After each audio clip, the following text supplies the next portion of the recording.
All right, folks, welcome back. The Yankees are finding new ways to lose games, unfortunately.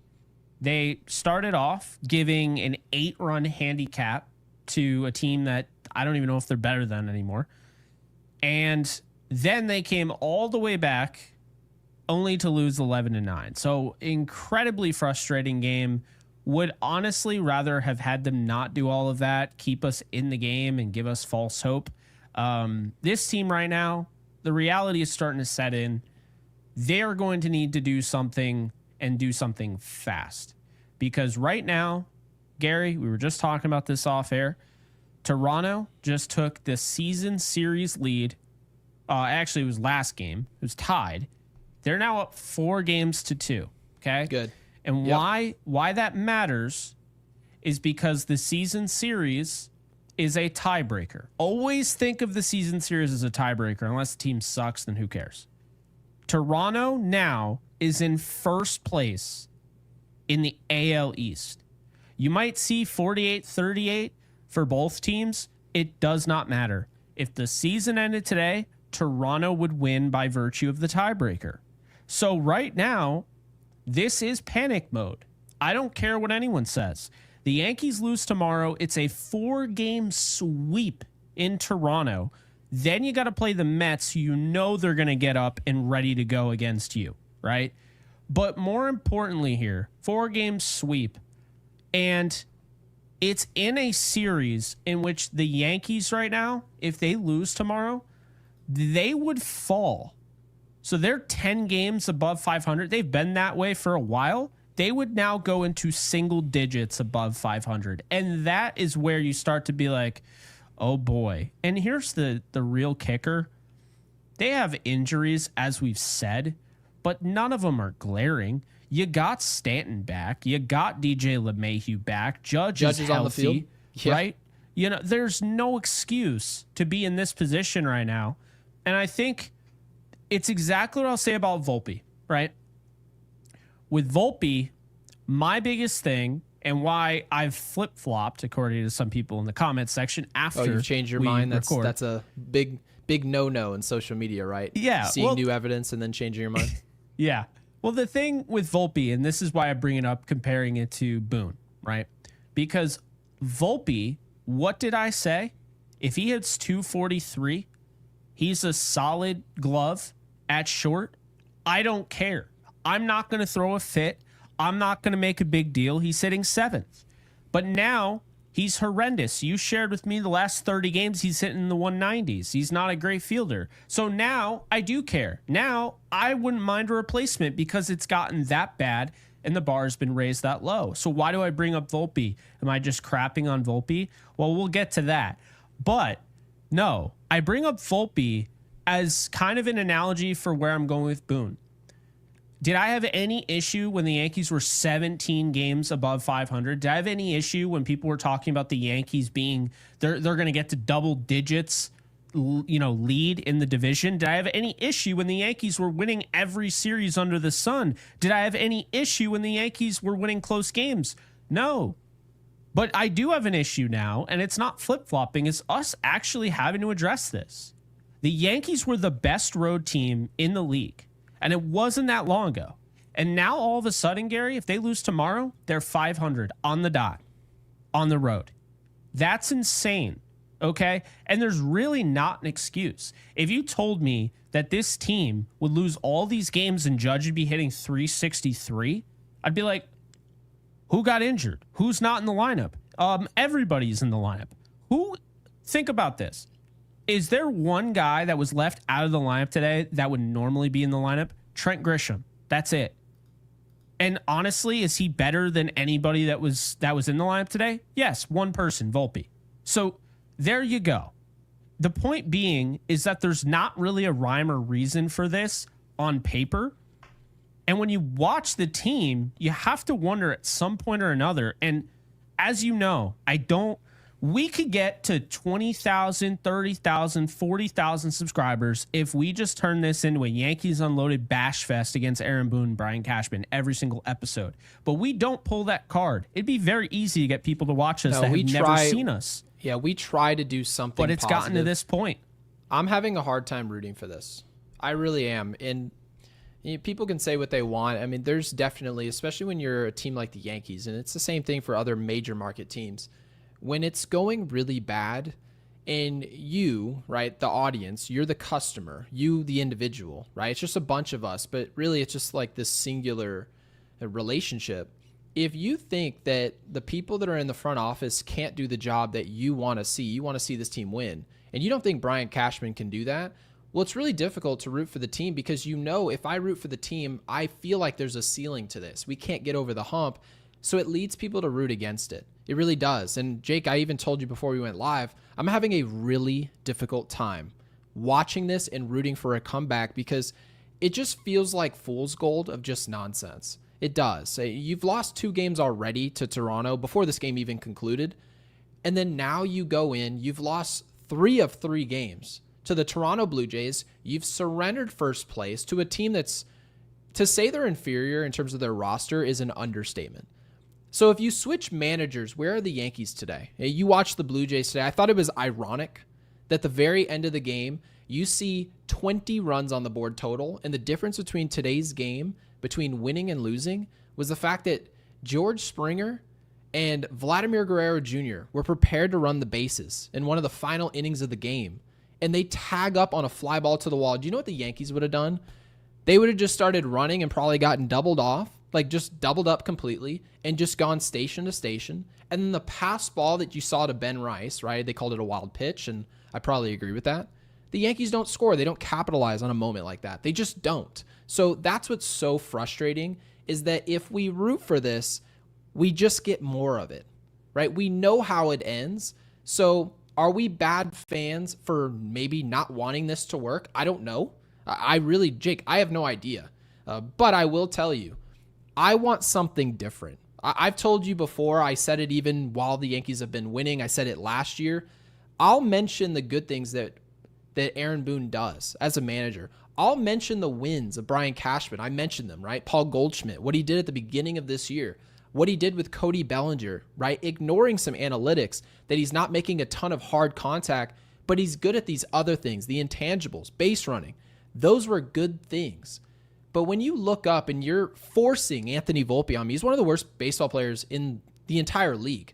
Not just is he good enough to play shortstop for the Yankees, he's legitimately, for the casual baseball fan, Jake, if they turn on the game, he sticks out like a sore thumb. He's not even a big leaguer right now. And so we just don't have any other options based on our roster. That's on Brian Cashman. Let's be clear about that.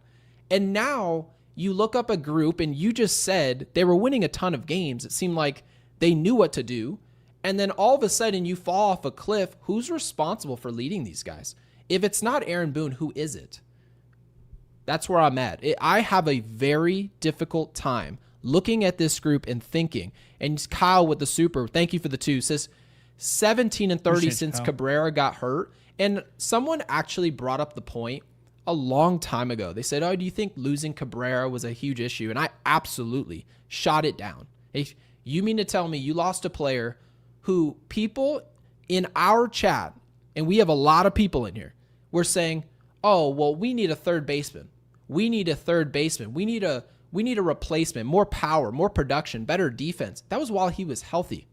That was Jake, and you can attest for this. He was healthy. So my conclusion here, and then obviously we'll move on to our supers, Ninja Hot Dog, thank you, Apex.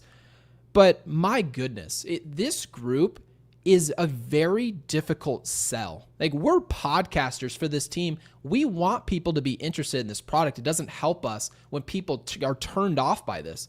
But how am I supposed to sell the future of the New York Yankees with Aaron Boone and Brian Cashman just tag-teaming this dookie fest that the Yankees are right now? It's not fun. It legitimately is horrible. It's bad. No, it's not fun at all. I see Stockton here. Appreciate the super. Dodgers have way more injuries, still best in MLB. Agreed. Blake Trinan is on the IL. Remember, they spent money on him. Blake Snell, Tyler Glasnow, Michael Kopech. I mean, it's all these guys, right? Sasaki. Freddie Freeman was dealing with an ankle during the World Series. They came in with 2 guys healthy in the rotation and beat us in the World Series. There are no excuses when it comes to injuries. It's next man up. And if your group can't figure out injuries, and Jake, you mentioned it, this Yankees team overall, as far as the key cogs go, the main guys are healthy. Cody Bellinger's healthy. Aaron Judge is healthy. All these main guys, the 37-year-olds that everyone said, oh, he's going to break down, they're healthy. So the one guy we lose is Garrett Cole, and the Yankees just can't deal with it. We just don't know what to do. So I don't know. This is a tough watch. It's despicable. It's actually kind of interesting how it almost seemed like Stanton, the moment, because everyone's looking at this wrong, and I do appreciate Kyle mentioning that because that's a good stat, 17-30 since Cabrera went down. Look at their record. I don't have it in front of me, but look at their record since Stanton and LeMahieu came back. It feels like they're a different team, and you would have expected them to be a better offensive team.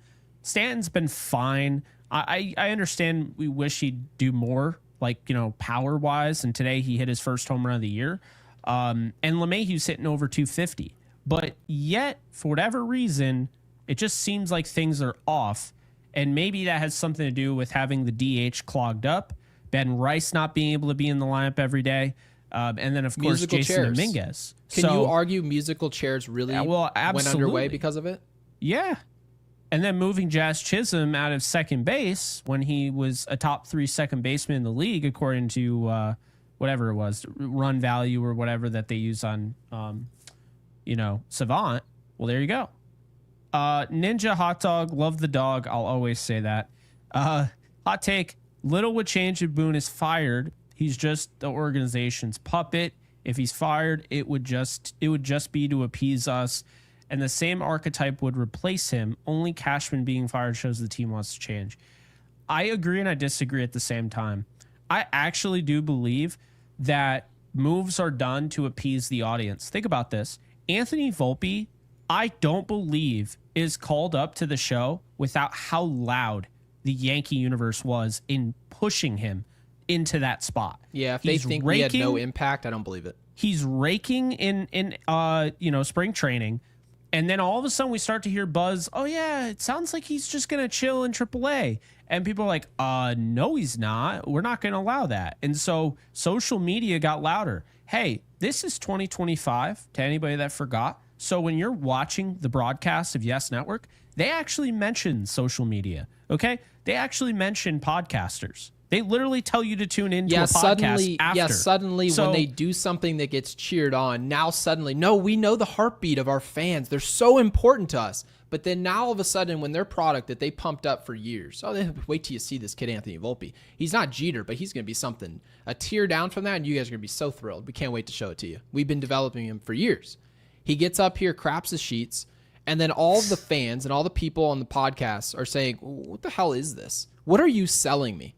This is not a good product. It's really bad. And now all of a sudden they turn around and go, you think we're going to pay attention to these podcasters and bloggers and nerds picking their boogers? That's the way they've treated it. And they think we're just going to crown them like they know something we just don't. And we're stupid. The customer, we're just a bunch of dumbasses. And there you have it. Gary's cursing on the show. We're stupid, right? He's back, we don't know y'all. anything. Jake, we watch these games every single day. Our audience, they watch every single game. They I listen never to us tuned out. every single day. Our listeners are watching our show. We're all dumb. All of us. We don't know anything. So let's let them do their job and watch them collapse every July. Collapse every June. It has nothing to do with us. Apparently, they tell us the decision-making has nothing to do with us. The analytics, all the baseball savant, we ignore that. We've got better ones. Oh, my God. Yeah, Explain it to me. I have not gotten over that. I went to bed thinking about that. The whole, no, we have our own in-house defensive measures. What do you guys have in-house? What is there in-house that's showing you, objectively speaking, one of the worst baseball players we've seen? Okay, and I'm not even going to say his name. You guys just know who I'm talking about. He just plays every day. You're telling me you guys have an analytic that suggests something different, something that is good that's happening, and a reason to continue on with it. And all these other analytics, they've talked about, remember they used to just love, we're going to talk about defensive runs shared. We're going to talk about offensive impact. They love to do it with Brett Gardner. right? We're not going to go get Bryce Harper because we're getting production over here. Aaron Hicks, we're going to sign him to a contract. Reason being, all the baseball savant, oh, it's all red. That's why. He's a good ball player. He can do it all. Okay. And I honestly, at the time, Jake, I'm going to be honest, I didn't like it. I didn't like the idea that we're signing players based on analytics, but then years go by and the same players they're selling me, I turn around and look at the analytics, the ones they told me to look at, and I said, these players suck. This guy's not good at all.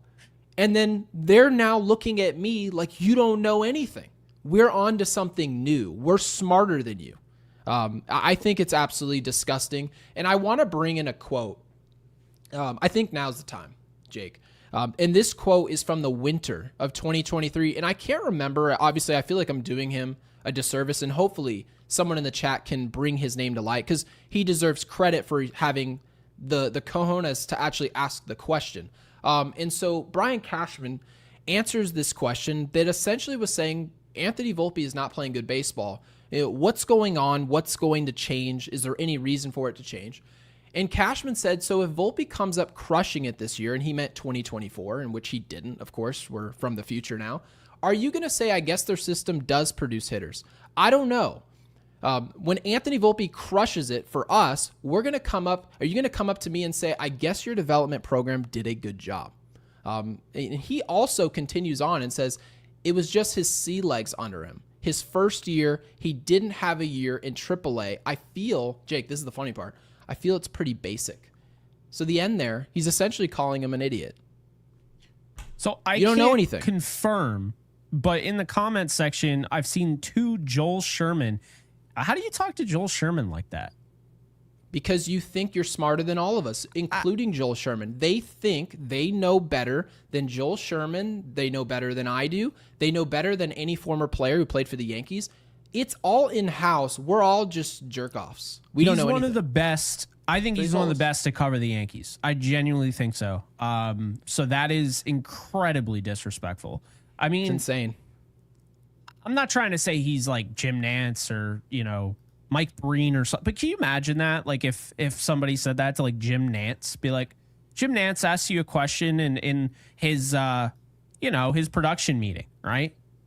And then you're like, yeah, that was a pretty basic question, Jim. Like, it's like, bitch, I covered the Masters. I covered the Super Bowl. Get the hell out of my face. It could be some random barstool intern who doesn't even make a salary, some jabroni with a propeller on his head. And if he asks you a question, if he's hired to do a job and stand in front of you and you ask a question, and he doesn't really want to ask you a question, you don't really give him any content anyways. You think you're smarter than everybody. They already know this coming up to you. So they ask the question, and then you act like some pompous clown.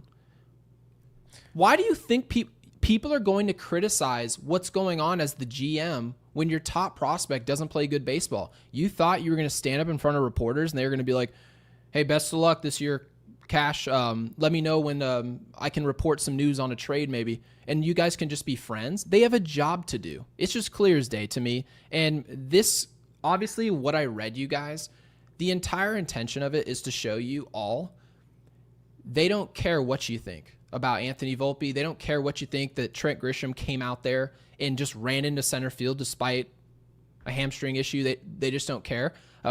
It's not on their mind whatsoever. Anytime they tell you that you guys had an influence on it, they're just doing it for PR reasons. They're just doing it because it makes you guys get even more excited. You get to show up to the stadium, buy more chicken buckets. You guys get really excited about it. I think it is just fooling. They're just attempting to fool this audience. And then when we actually criticize them, Jake, it's the last thing I'll say, we just get gaslit. You That's guys fair. don't know what you're talking about. If you guys were in-house, you would see what we see. You'd be making the same decisions we make.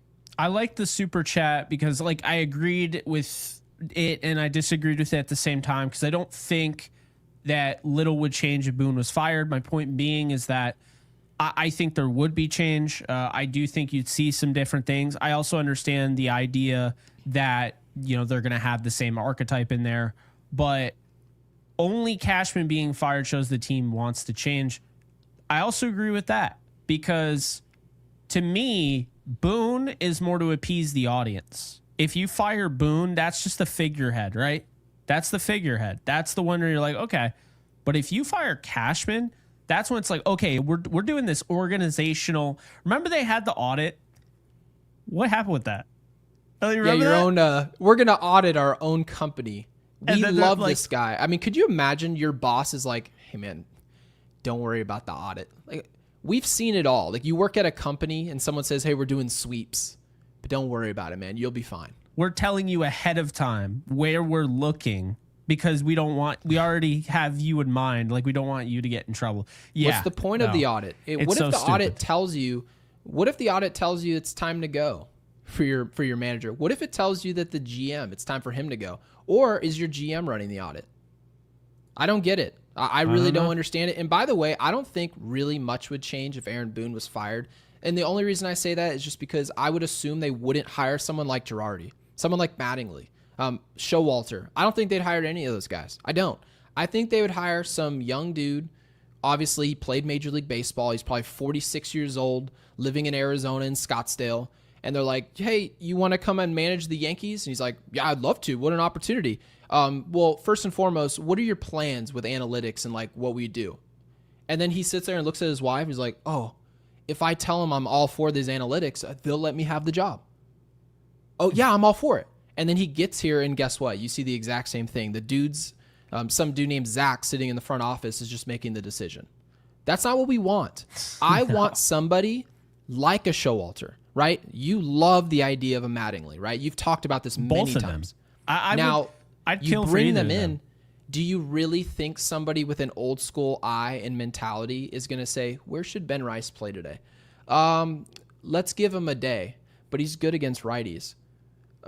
Anyways, he's scheduled for the day. It doesn't matter. We'll play him tomorrow, but we're facing a lefty and he doesn't hit lefties.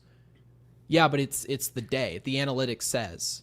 Do you think Buck Showalter is going to sit Jason Dominguez for Trent Grisham when he's like, oh, yeah, let's see. Oh, yeah, he's slashing, has a 350 average the last 15 games. Yeah, let's put in Trent Grisham, who hasn't played in a bit because there's he's a injured. Human element there. And the Yankees, It's a lot of people man. feel this way. We'll fire Boone at some later date, and he'll be fired at some point. He will. It's just going to take a while. He's fired, and then you turn around.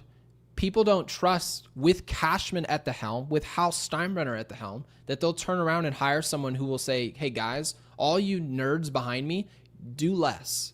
You guys you get your graphs and calculators, you do what you do, and I'm going to do what I do. This is my lane, so let me do it, right? I don't trust that they're going to make that choice correctly. Now, if Brian Cashman was fired tonight or tomorrow, that would be an eye-opener. You want to talk about opening the eyes of Yankees fans? The only way you do that is by firing Brian Cashman. All the people who have criticized Hal Steinbrenner, and I think that's justified. It is. If he's not aggressive enough, he's not mean enough, he's not rugged enough. There's certainly some qualities that he has that are admirable, but he doesn't want to step on anybody's toes. Jake, you actually reminded me how much he wants to essentially adjust who he is away from what George was doing in a negative way. Some of the things that people criticize about George, he really didn't like that. He didn't. And he didn't want to be that. And now, if he fired Brian Cashman, I think most Yankees fans, most of us, would say, okay, I think Hal's getting serious now. I think Hal's had enough and we're going to do things differently. But any other move, I don't think does enough. You know what's funny about that? When you think of Hal Steinbrenner, do you think he has any sort of relationship with any of these players? Because I don't. No, not whatsoever. I feel like he hasn't been to Yankee Stadium but 3 times.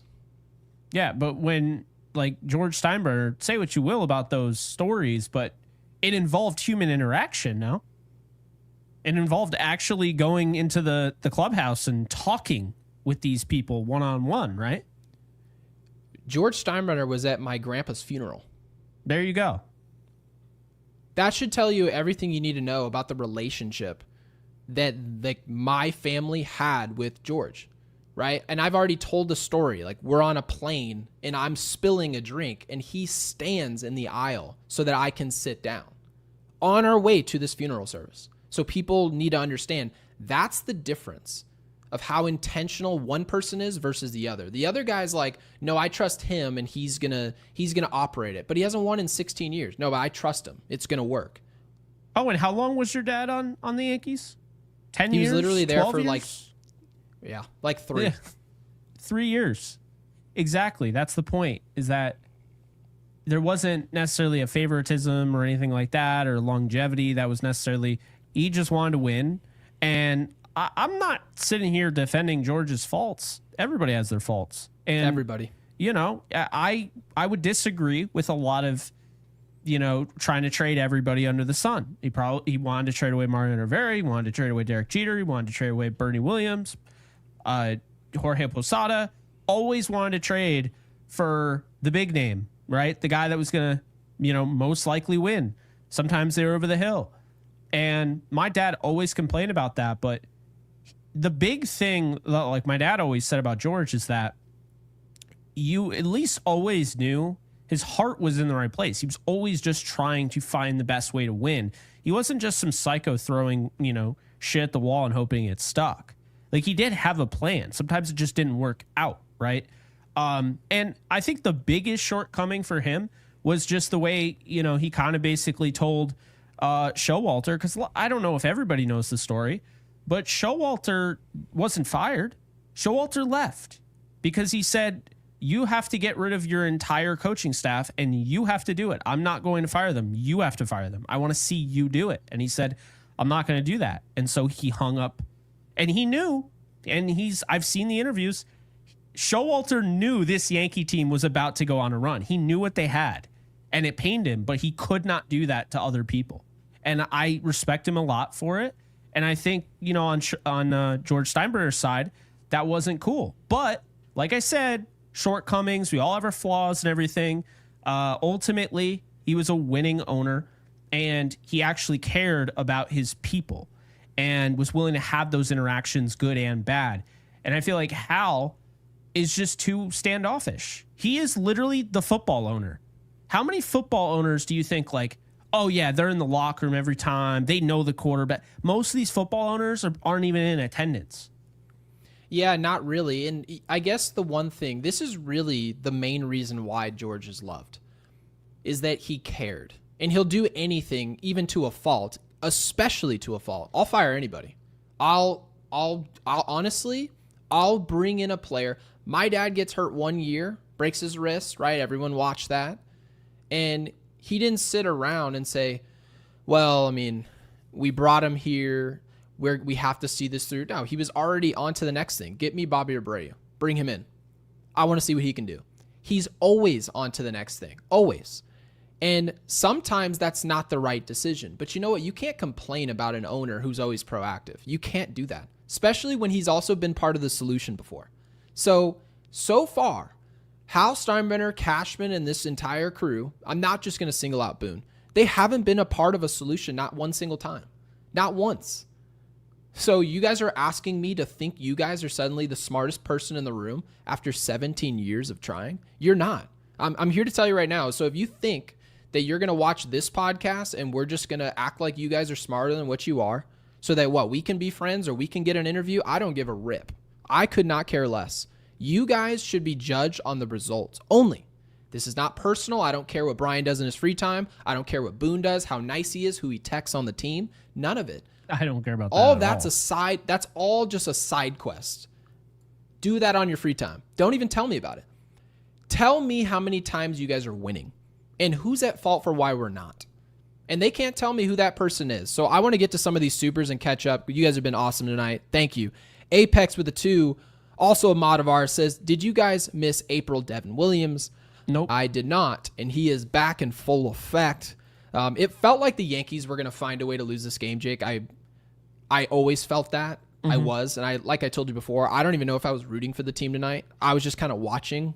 I really was. So. I think John Schneider's done an incredible job managing this group. I think he's incredibly underrated. You watch, and you mentioned it, but you watch the base running. You watch just the Didn't you mental, love that?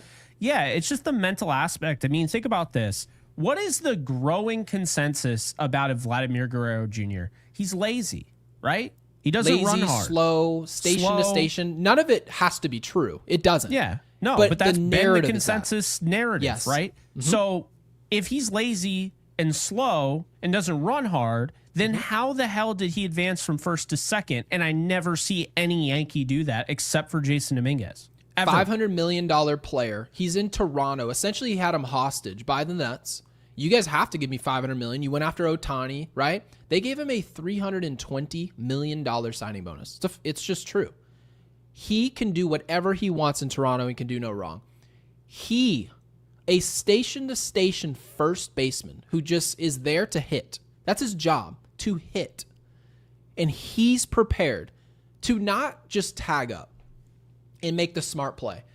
He was the trail runner. He was paying attention to what the runner was doing ahead of him. Meanwhile, we watched the exact same play. Just came to me. Austin Wells, standing over at first base, doesn't go. Very next ball, ground ball, double play ends the rally. We lose. Austin Wells, not prepared for that exact moment. Vladimir Guerrero Jr., the $500 million player for the Toronto Blue Jays, ready to play, prepared, pre-pitch. This is all pre-pitch work, by the way. He's understanding the moment. If this ball goes out of the ballpark, I score anyways. We all slap hands. If the ball's caught, I'm prepared to go to second base. Very next play, pass ball, we get a single, a second run, insurance. We lose. That's how a baseball team plays. If you want to know the difference between why the New York Yankees can have a run differential of 100 plus, and yet they find themselves in second place behind a Blue Jays team where you can't even tell me who the 8-hitter is, the difference is coaching. You want to know what the real difference is? It's not the fact that Tim Hill came out there. It's not. The difference is that the New York Yankees have no idea what they're doing. They don't. They're not prepared to play. And so you can put really talented players out there on the field. And Jake, when you don't know what to do with your talent, they find ways to lose games. At the very least, at some point in June and July, we've learned that. A below 40 percentile sprint speed for Vladimir Guerrero Jr. So prepared. Good for him. He was ready, and I feel like you can go back, you can look at Ben Rice, who probably should have tagged up from third and gone home. Now, if he's thrown out, it wipes away the run that he would have scored because Judge hits a home run on the ensuing at bat. But yeah, those things are definitely frustrating to say the least. And I will say this, I really liked today's lineup. I liked that Ben Rice was the catcher today. I kind of assumed that would be the case. I like that he was leading off. I don't know why I just kind of went into today like, I'd like to see Ben Rice lead it off. Not, Grisham. Dominguez isn't going to lead off. They never do it. I didn't want to see Goldschmidt. I wanted to see Ben Rice lead off. So I actually liked him in that spot because, again, leadoff hitter, you want a guy that's able to get on base, and Ben Rice can do that. You want a guy that can get things started the right way, and Ben Rice can do that. And most importantly here, you're not necessarily going to lead off every inning. So when I have Aaron Judge, when I have Cody Bellinger, when I have the heart of my lineup, I want you to come through in front of them, and you run the bases well. So I know if Judge, knocks one in the gap, Ben Rice is scoring from first. So yeah, except for the fact that he didn't tag up on a fly ball. That today. too, but they literally hit a fly ball, and mind you, he's standing at third base. There's no reason to start running home. The ball was hit. Ben Rice just starts taking off like he's invisible. He just started moving down the line, and then all of a sudden you have our third base coach screaming, "Hey, come back to the base! It's going to be caught." Why do you even need somebody to tell you? How's that possible? When the ball's hit, if it lands, you can jog home. If it especially doesn't, when you're at third, he would have been able to score even if he didn't get a quick, Vladdy Jr.'s ready to make the uncharacteristic tag up play from first to second. It rarely ever happens. He's prepared to do such. You're not prepared to tag up on a line drive, regardless. It doesn't matter if it was hit 120 or 80. How are you not prepared in that moment? It's just barbaric to me. It is. So, yeah, no, I agree with you overall. Ben Rice, very underrated speed. He can run. He's not Ricky Henderson. His intention's not to walk and get to second base.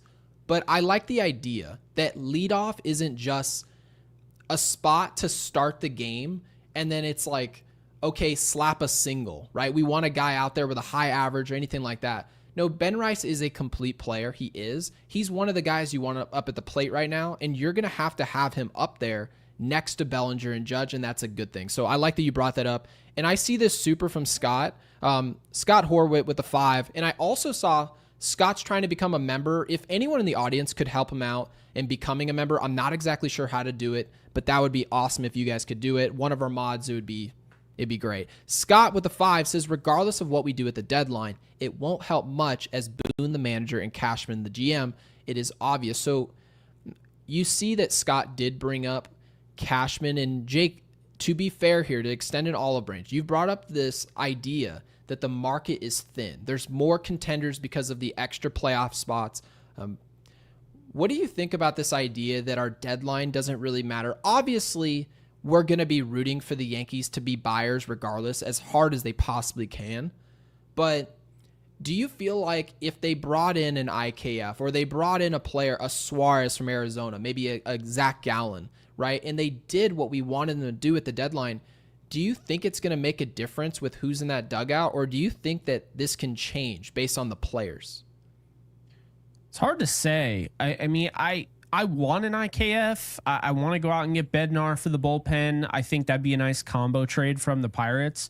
I, again, can't stress enough, the Yankees aren't going to do anything crazy at the deadline. There's not really anybody there. There was an interesting, I think it was Joel Sherman who actually put this out there. He was like really loud about it. He said that if the Braves are trying to rebuild, they should trade Acuna. And if he became available, I'd go all out for him. I truly would. You'd just be worried about the health, of course. You would, he's but probably the most talented player in the National League outside of the contract's good though. The contract is awesome. We could afford it to literally, if Ronald Acuna Jr. showed up and he gave us 2 MVP seasons and all of a sudden he was hurt to the point where he couldn't play again. Mm-hmm. He basically is being paid he's being paid the exact amount of money that this year we're paying Paul Goldschmidt. So just to tell you guys how underpaid he is, it would be a risk that could be worth taking for us. I mean, certainly it would. It's basically free based on that production.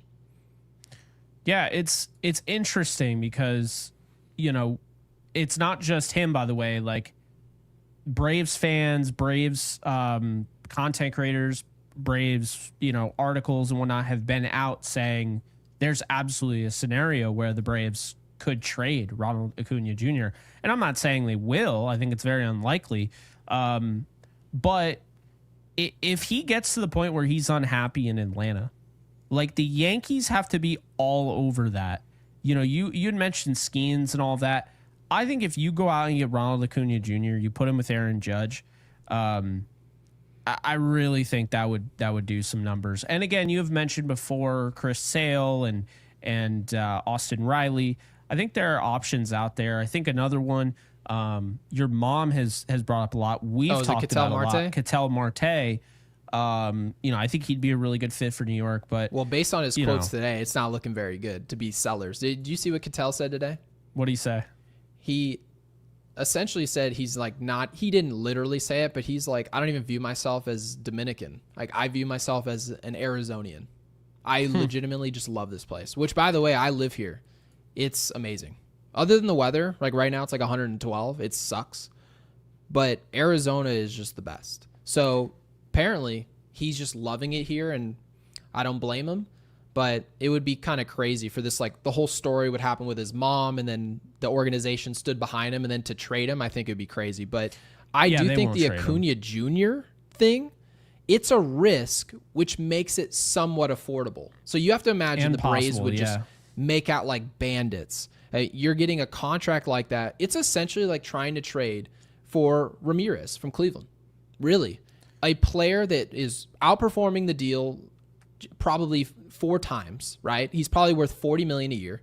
He struggles with injuries. That'll knock him down a bit. The Yankees, at their current spot, you just lost Soto. You have no way of essentially recouping that talent until this offseason, right, with Kyle Tucker. Well, if you traded for Ronald Acuna Jr., yeah, that would throw things on its head, and it would also be something completely different than Brian Cashman's ever done. Like, I've never seen him do anything like it. Yeah, no, this would be wild. But at the same time, you'd be getting, because I mean, we saw the control with, Chisholm, and we've seen it with Efros, and we saw it with Mark Leiter Jr. They do like acquiring guys that have a year or two left, right? And if Acuna Jr. became available, let's see. I mean, you'd send him. Well, I mean, I guess I could look it up, but his contract right now, Gary. When does it expire?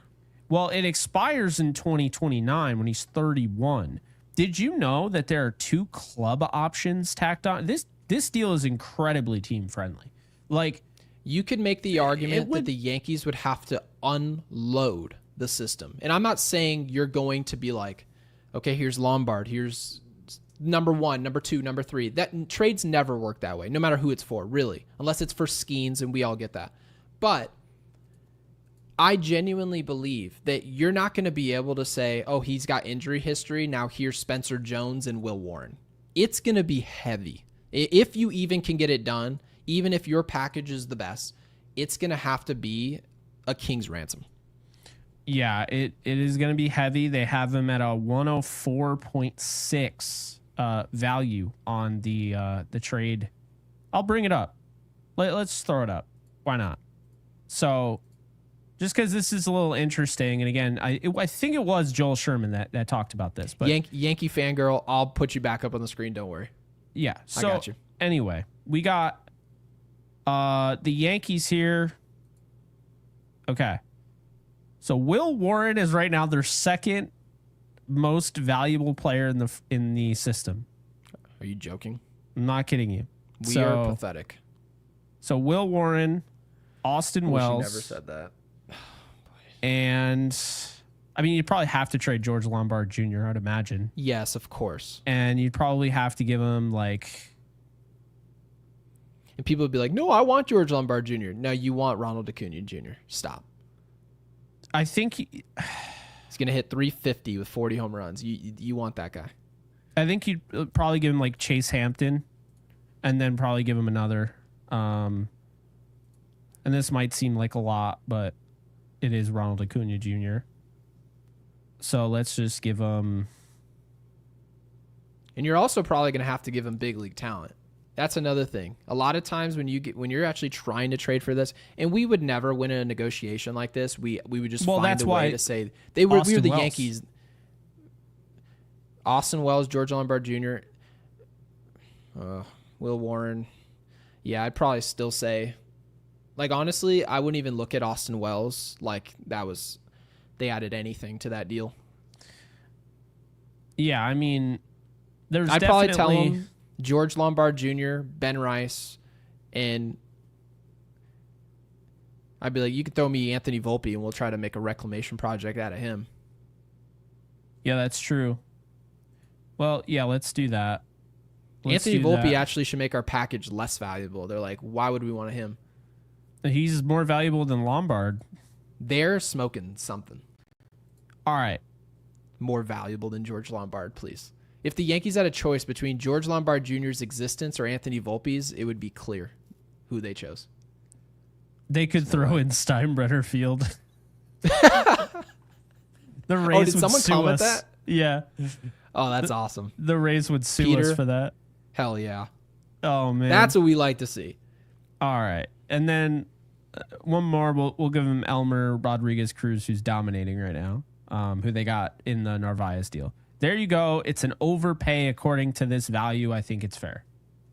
Because keep in mind, we were just talking about how the injury concern.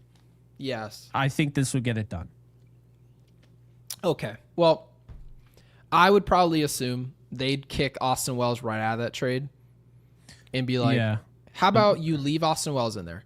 How about you take Volpe out of the trade and then you throw in Ben Rice? I think you have yourself a deal. You're trading us a 3 at best. Will Warren is a 3 in the future. He's not going to be a 1. He's not going to be a 2. There were a lot of fastballs he threw today that were 91 miles an hour. There's no person pitching that 91 that's at the top of a rotation. Doesn't exist. So you gave us a 3 to 5 starter. Austin Wells is a 220 hitter with pop. in good framing, right? So that's okay. Chase Hampton, he's a pitcher out of your system. What did we give him? Volpe. Anthony Volpe is a career 225 hitter who happens to be hitting 225 in 2025. And he can't field. He has a weak arm, and he can't steal bases. And then who was the last guy you tagged onto there? Elmer Rodriguez Cruz. Yeah. So, yeah, that's fine. But as far as like the guys, I would assume the guys in the trade from our big league roster would just have to be people that they actually believe in. I would assume it'd be Ben Rice. And if you didn't want to trade Ben Rice, well, you have to remember, if you want to bring back a Cody Bellinger can be your first baseman. He was drafted as a first baseman, not an outfielder, a first baseman by the Los Angeles Dodgers out of the 5th round. So in a weird way, that's how I look at it. Would it make more sense to trade Dominguez because you're now going to have too many outfielders? Well, it depends on what you want to do with the rest of the system. So if you want to keep a Spencer Jones, right? Well, then it doesn't really make a ton of sense to go bring in, technically speaking, no matter who you're trading, Ronald Acuna Jr. is far and away the second best player in the organization. That's just the way it is. So you fit everything else around that, right? So Acuna would be your starting, he'd probably play left field, you would assume. And then Jason Dominguez would be forced to go play out in center field. Well, then the Yankees would say, well, he's so bad defensively, we want to move him to right. Now you have Judge back in center. His defense falls off a cliff. So no. If you did make this trade, that's you saying we're going to get much, much better. Like we're going to bring a Super Saiyan out to the outfield. I love that. And then, and now I understand we all want to see what Dominguez is going to do. I understand we want to see what Lombard Jr. and all these guys, Spencer Jones, what they're going to do. But Ronald Acuna Jr. trumps all that. So I don't want to hang around the show too much with this, but because it's never going to happen. Brian Cashman has no balls. Yankee fangirl for life. I told you I'd bring you back up. Thank you for the 2. Says, as soon as I see Volpe up with men on base, I lose hope. I'm assuming some of that, Jake, had something to do with, obviously today he got out with runners in scoring position, and that's nothing new. But yesterday, actually, that was the better one. You brought it up to me as soon as we popped in here. Before we went live, you looked at me right in my face. You said Anthony Volpe was 0 for 4 today with runners in scoring position. And one of the at-bats where he still got out because he's not good, he's 0 for 1 with no one on base. So essentially, if guys are on base and he's up, you should just go to the bathroom. Yeah. Oh, speaking of Anthony Volpe, because you brought it up, I'm going to bring this up. Okay. You and I both talked about it. I literally said that I would send Volpe down to AAA and try and figure it out. Well, guess what? You did say this, yeah. Guess what? What? There was a player who we've actually brought up on the show before that the Yankees should potentially look at the deadline to trade for, who was just sent down to AAA, former All-Star Josh Jung. And you can see it right here. Rangers option struggling star Jung to AAA. He is 27. He's 27. Gary, I understand he's not playing well. I get that. I totally understand that, right? But Volpe isn't either. And so the whole idea was like this, because I saw people in the comments section, a lot of people agreed. But some people were like, no, it's too late. You can't send him down. Why is it too late? Explain that to me. Why would it be considered too late? Because here's the thing. They both have played, right? They both have played since 2022. Volpe's played more games. Yep. His WAR's higher, whatever. But I found this to be intriguing here. And I'm going to show it to you. Okay? So let's move this up. All right. So there you go. So you have, everyone obsesses over OPS plus. Look at that thing, right? All-star. They should be sick saying that Anthony Volpe is an 8.2 WAR player. You can just go ahead and they should just throw WAR away. We don't care. Throw it away. We do not care. I mean, look, I'm not saying Josh Jung is the greatest thing since sliced bread. I'm not. But if the Texas Rangers are sending him down to AAA, how bad does it have to get before Volpe gets sent down? Oh, like, Volpe would never be sent down. Could he hit like 100 and just they would never do anything about it? Correct. Because that to me it kind of coincides with what we're saying is like, who do you blame more? Boone, Cashman. And it's like, well, I've been very vocal about it. Cashman is in charge of the prospects. He's in charge of who gets called up and who gets sent down. He is. I'm sure Boone and him have their meetings, but Cashman is ultimately the one that decides. So this is sad because, mind you, like I really track what you're saying here, that there's a player who is probably a better player than Anthony Volpe, right? If we got 250 from Volpe, we'd be like, oh, we'll take that with his glove, right? But then now his glove's fallen off and he's a 220 hitter now. So I get what you're like, getting better at the margins because Jung is probably a better player with the Yankees than Volpe is with the Yankees. But having said that, like, look how far we've fallen. Like, we're trying to find ways to trim the fat and get better marginally. Like, whatever happened to just like finding great players and bringing them in? Like, remember, this was supposed to be like Francisco Lindor.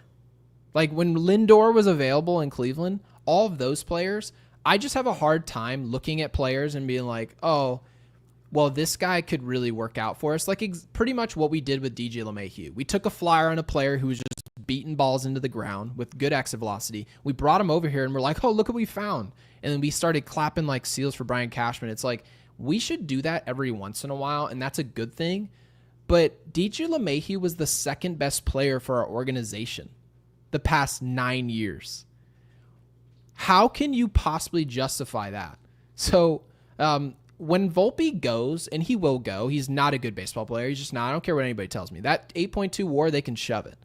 When he's gone, bring in a great player. I don't care about any of these dudes. And congratulations, by the way, to Gleyber Torres. Yes. Congratulations. He deserves it because you know what? This is the equivalent of when you get dumped. You just get dumped and then all of a sudden you're just married and glowed up like 2 years later. Good for love you. It for Gleyber. And I love it because, you know, I just kind of accepted it because obviously nothing we say or do was going to change the fact that they're moving on from Gleyber Torres. But how many times did we say, you know what, they should probably bring him back because the cost is pretty low, right? This is not the $25 million a year player that we were expecting him to be after he hit 39 home runs, right? But the way he was at the end of the season, like I understand he got off to a really bad start, but what did I keep saying? I feel like he fixed something. Like it was noticeably a different player. And then I brought this up on a show, you know, probably a month ago, and I was like, Gary, he's still hitting like he did when he was last on the Yankees. That's correct.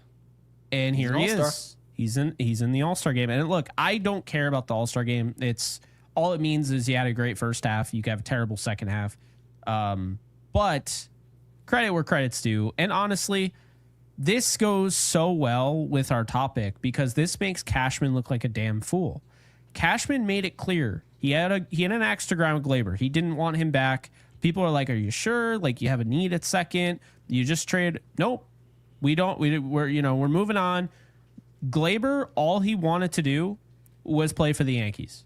He made that clear. He didn't want to go anywhere else, and they refused to even offer anything to him. So that's really what it comes down to. I'm glad he's doing what he's doing in Detroit, and it like I said, it's kind of funny how it worked out. Both he and Tommy Kahnle, both very vocal about wanting to stay Yankees, were basically given the hand, shoved out the door.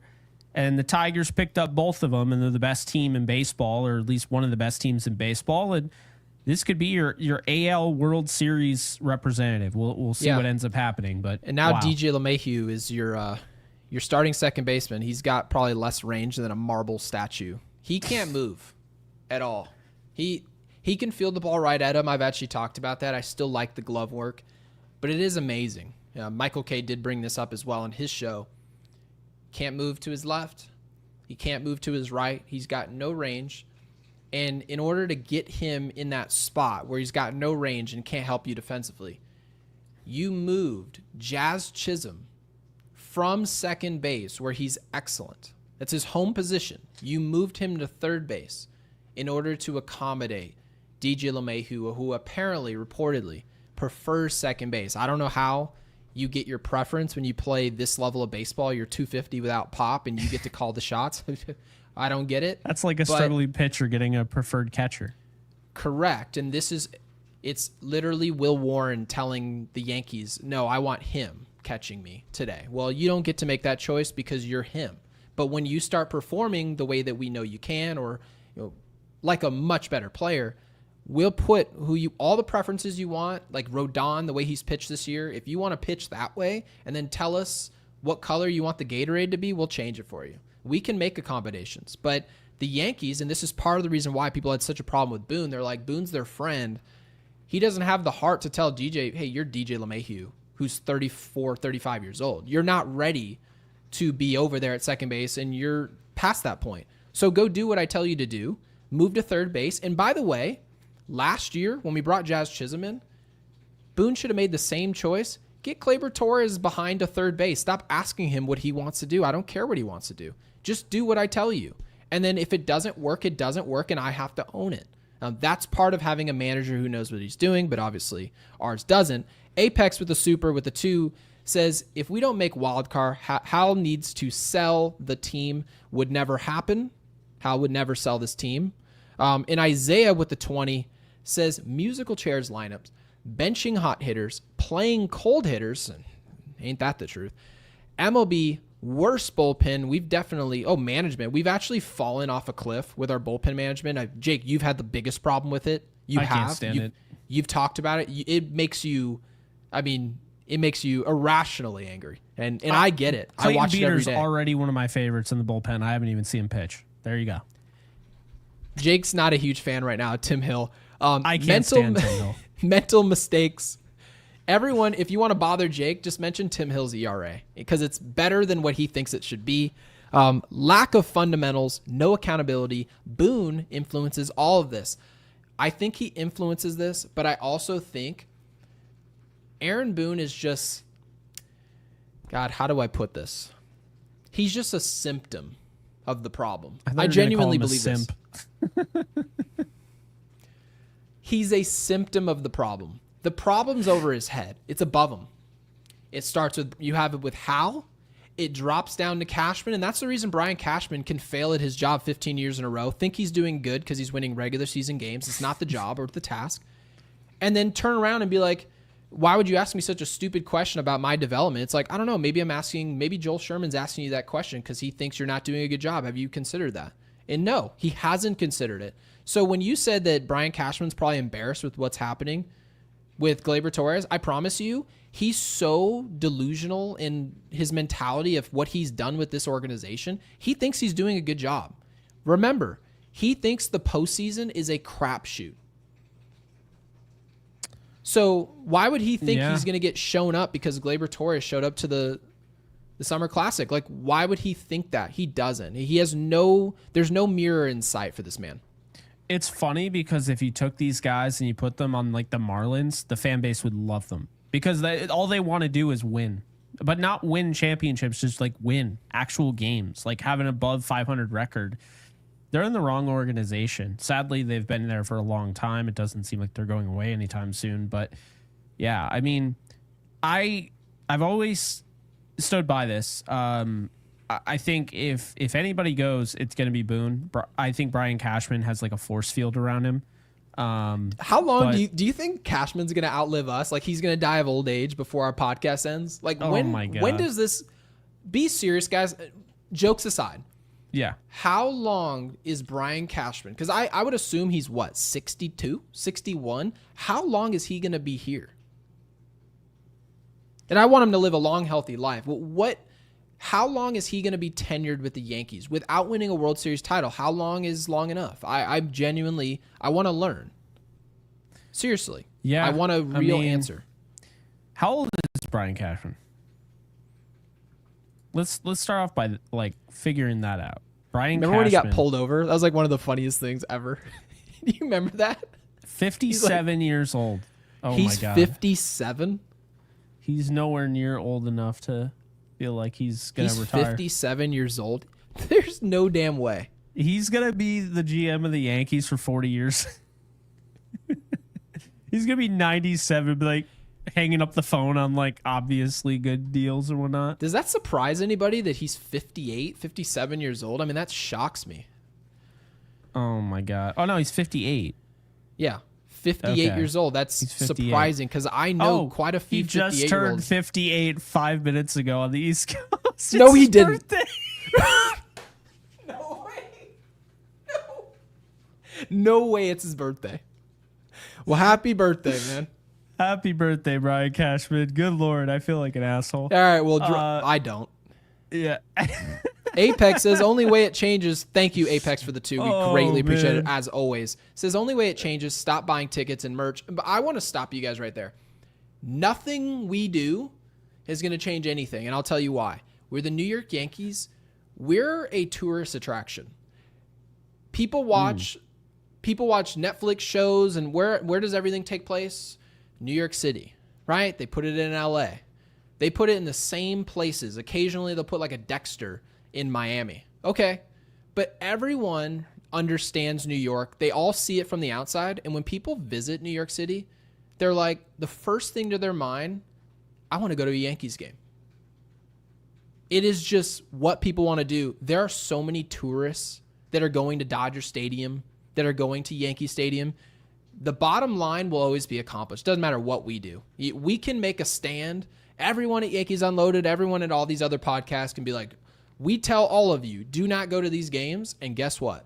There are going to be 47,000 people there. I'm not even going to tell you guys not to go. I'm not, because it's not going to affect anything. They make the majority of their money, actually, not with people in the stands. Remember, Jake, we've talked about this before. Not even. They made a fortune during the 60-game season just from TV money. They didn't even need us. They put a bunch of cardboard cutouts of families in the stands. They're like, stay strong, guys. And then we're cashing billion-dollar checks. They didn't need us. So I hope you guys understand that we're just helping the bottom line. But the bottom line is always reached by people on television. So won't go away. Yeah, well, we appreciate you, Apex, and Jay. Appreciate this the is nice. Super here. I hate the Yankees, but I respect you two more than that other big Yankee show. Keep it up, but hashtag Yankees suck. I love the hashtag in a... no idea what other show he's talking about, but I don't know. But Jay, thank you so much for the message. Thank you, of course, for the Super and supporting the channel. We greatly appreciate it. And we do our best to create a good show, but obviously it's much easier. A lot of times we hop on these shows and we don't even know what we're going to talk about, and then our audience can steer us in a direction, and we end up having a lot of fun. And that's what we do here. So I think that's why a lot of people like it. So again, Jay, really appreciate it. Yeah, guys, we know who they're talking about, but we're joking around. But anyway, want to make sure we get to Scott Ross, the GOAT. Scott, thank you for the 10. Says, I'll take traditional batting average, home run. God, I knew I liked Scott. And RBIs and the eye tests over these analytics any day. Why does the guy hitting 290 seem to come through and the 227 hitter doesn't? Seems fairly easy. So I want to tee it up here, Jake, with a proposition. And I want you to answer it, okay? And it's going to be short and sweet. Mm-hmm. Is it possible that a player who hits with a low batting average, regardless of what he slugs, regardless of what his on-base percentage is, right? It doesn't matter what they are. If a player has a low batting average overall, isn't it safe to say that if he doesn't hit with runners in scoring position, and you said, why didn't he come through? Aren't you asking him to have a high batting average with runners in scoring position? Yeah, I mean, yeah. Why do people assume that a bunch of 240 hitters, 230, and you're like, oh no, but he has good analytics, and then he comes up with a man on second base, and you're upset that he's hitting 205 with runners in scoring position? Isn't that exactly what you pay him to do? Yeah, no, that's a really good point. I do think the one analytic I seem to really like is exit velo. I do. Because, I mean, again, it's an indication that you're getting the bat on the ball where it's supposed to be, hit, and consistency. Ben Rice is one of the hardest hitters in the league. Okay. That's because he's consistently, when he makes contact, you saw that hit today. When does he ever hit the ball off the end of the bat? I don't think I've ever seen him do that. And is he using the torpedo, by the way? I don't think so.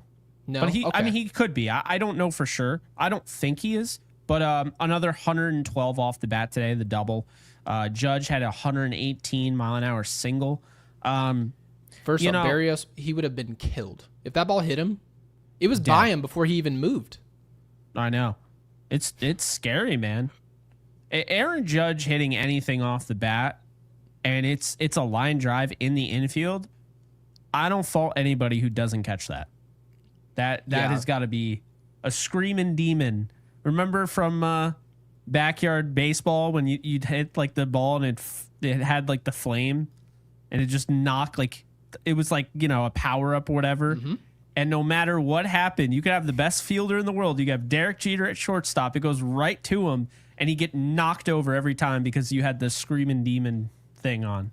I never played backyard baseball with the big leaguers. Never did it. Really? I always liked the old school. Whether it was like Pete Wheeler, right? Oh, okay. Yeah, Pablo I played Sanchez. Yes, Pablo Sanchez. Hey, Pablo Sanchez would probably be our shortstop right now. It'd be nice, huh? Well, I mean, he was the best in the game.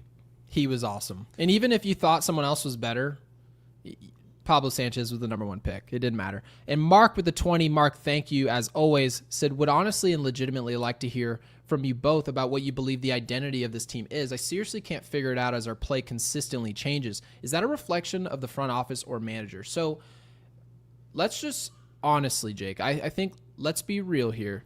Mm-hmm. What is our identity?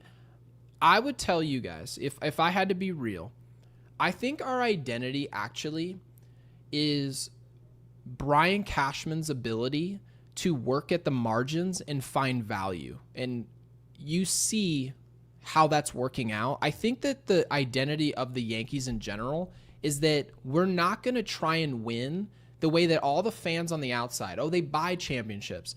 It seems like we're trying to, and Brian Cashman's trying to, send a message that we can do it with our minds.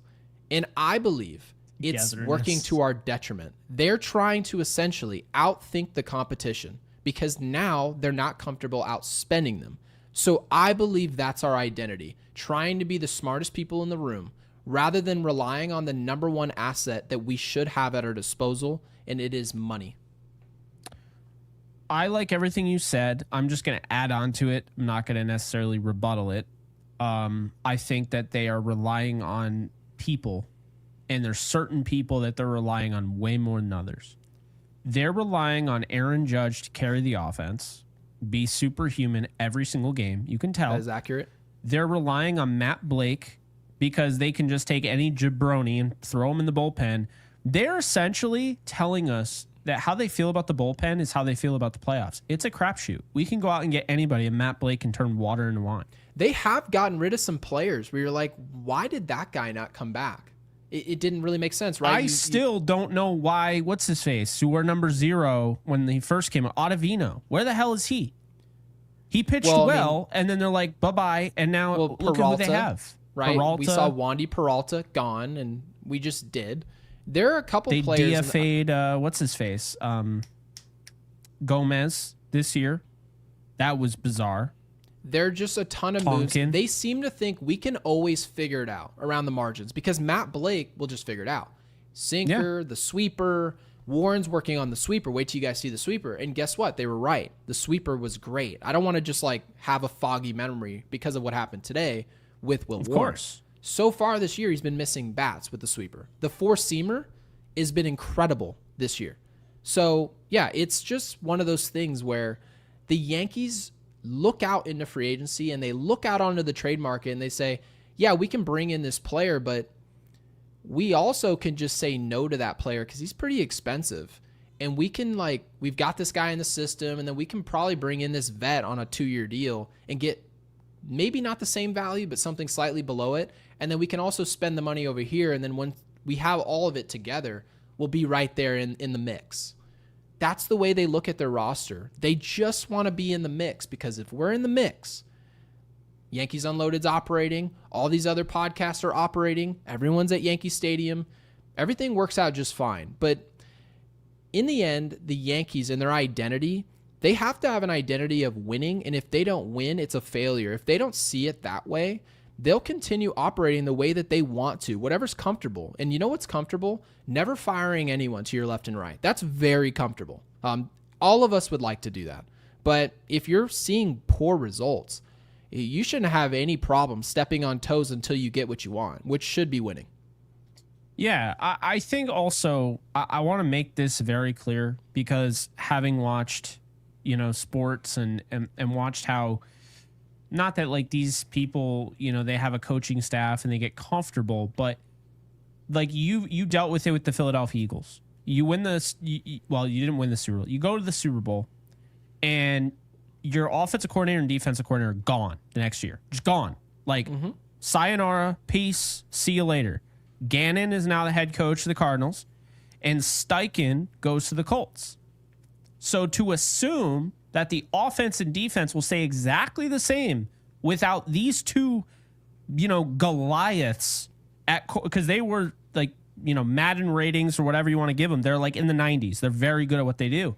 To assume that now that those rooms will stay intact is just not fair. And the reason I bring that up is because I'm not talking about anybody other than Matt Blake. How long is Matt Blake going to be in this building? They're kind of assuming that no one is going to look his way. And I still remember to this day, I forget where he came from, but Mickey Callaway was really, really good. I think he was a pitching coach. Really good coach, right? Everyone wanted him. The Mets got him. He was terrible. I haven't heard from him since. But the point being is he was really good in that position. Just because you're really good as a pitching coach doesn't necessarily mean that you will be a good manager, right? So my concern here is that going back to the Aaron Judge and Matt Blake dilemma, Aaron Judge under a contract the rest of his career. That's not an issue.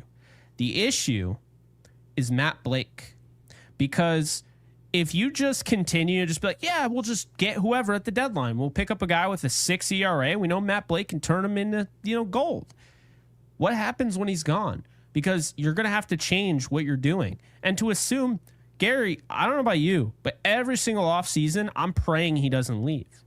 Because, why wouldn't he? If somebody comes out and offers him a manager job, and he wants it, he's within his right to go and pick up a promotion, right? And he probably would take it. But at the same time, yeah, it would affect our bottom line. It would affect the Yankees' ability to go sign a bunch of hogwash and make do with it.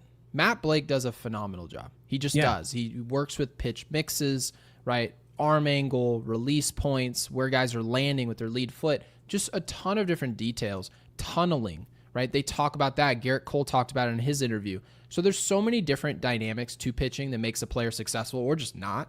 And we obviously saw what it looks like on the other side, right? Hind Dog, Sonny Gray. And that was with Larry Rothschild. So you saw that. But yeah, if we lose him, it would just affect our ability to win 94 games. And instead probably an 86 to 87 win team. And that's what we'd be looking at. But in the end, as long as we don't win the World Series, I don't really care what it looks like, because we're not where I want to be. That's my biggest thing. And Alex agrees, by the way, with the super chat. I mean, you take a look at this, because Jake, you mentioned last year, you said you've got to win the pennant. If you don't win the pennant, you're gone. But then we showed up this year and you said, well, we lost Soto. You have to win the pennant this year. Given the American League and what it looks like, we didn't even talk about the division, because the division's not good. It's not. And we're in second place. We deserve to be. But this division, this Toronto team's not a first place caliber team. Get serious. Alex with the 20 says, when we made the World Series last year, one of the first things I said to my wife was, well, shit, we just got another year of Boone. See, that's what you guys got to get to me to curse. You got a super chat. Said another year of Boone, and it's gone about as expected. So Alex is essentially saying he wanted Aaron Boone way out of here. They made it to the World Series. He knows the story. They played Kansas City. They played Cleveland, two teams that really had no business being in the championship series or being in the division series. They weren't great teams. And we did what we were supposed to do. We beat really inferior talent. And we got to a World Series. It bought Aaron Boone time. It did. It absolutely did. There were hardly any conversations about firing him this offseason, even from people who wanted him gone in the first place. They still weren't talking about it. So what do you think about this? Because you've long been saying that he has to get back to the World Series for this all to go away. I don't care what he does unless he wins. But then I sort of look at this roster and say, well, yeah, it's not a World Series team. I don't expect to beat anyone in the National League. So what can Boone do about that other than get to the World Series? So I would probably agree with you. Getting to the World Series, now that I've thought about it, I would let it go. But at the same time, I feel like the way you play in the regular season also is means to be fired. It is. My biggest thing is this, okay? I don't care what you did last year if this year is catastrophic. I don't. Why should I? Think about this. If Giancarlo Stanton played the whole season to this point and was hitting 050, I'm calling for him to be DFA'd. I think he's done. We're in July. Why do I care that he was great in the postseason? I have every reason to believe if he's doing that after an injury, he's done. It's over. What date did you say? It's July now. Yeah, so how long can this... Because remember, I did present this as somewhat not a problem, but it was going to be it's going to be a hoop for us to jump through. We have to remember, and Michael K brought this up, Giancarlo is going to play every single day. Anytime he can, they're going to play him because of what he's done. And I understand that. I get it. But then all of a sudden you mention it's July. What happens if you're all the way into late August and you're like, oh, I'm not getting the production I want? Do you pull the plug on that? Obviously, you hit a home run today, so that was great, right? So like I was saying before, I just think Giancarlo, they're just going to leave him alone. They don't care how he plays. They're just going to assume, well, when we get to October, we're going to be fine. But they're making a lot of assumptions that they're going to be there in October, that they're not going to be a wild card team. I think to assume this team's going to win this division would be a major miscalculation. This team, based on the way that they're coached, this is just someone's little league dad coaching right now. This is just the coach's son, and he's the shortstop, and you go out to center field. My son's the most athletic player on the field, and he's not even top 10. That's how this looks. This is just really ugly, and it wouldn't surprise me at all if we got outran, maybe not by Toronto, but by Tampa. Wouldn't shock me in one bit. No, it wouldn't shock me either. Keep in mind, Bo Bichette is still out, and they're finding ways. Amazing. Will, thank you for the 2. I feel like Cash has been here since Titanic was in theaters, is the most Gary coded super chat I've ever seen. This is something you would say word for word. Yep. You'd be like, he's been with the Yankees. He's not getting fired. He's been with the Yankees since the Titanic came out. Like, that's what it sounds like. It totally, it's just Gary coded. Appreciate How old was you he with that. when he was sitting behind home plate in like the early 2000s? Because he looked 45 then. People don't age the way they used to, I guess. It makes no sense. Yeah, I mean, he looked 40. It's funny, isn't it? Well, so 96? No, 86. 86. Okay, I thought I was reading that wrong. So he's been with the Yankees. Okay. So for the first year he was with the Yankees, Jose Canseco won Rookie of the Year. And it's like he was my age. He didn't look anything like me. Like, he looks nothing like me. Oh, those two guys are the same age. He was balding. That's crazy to me.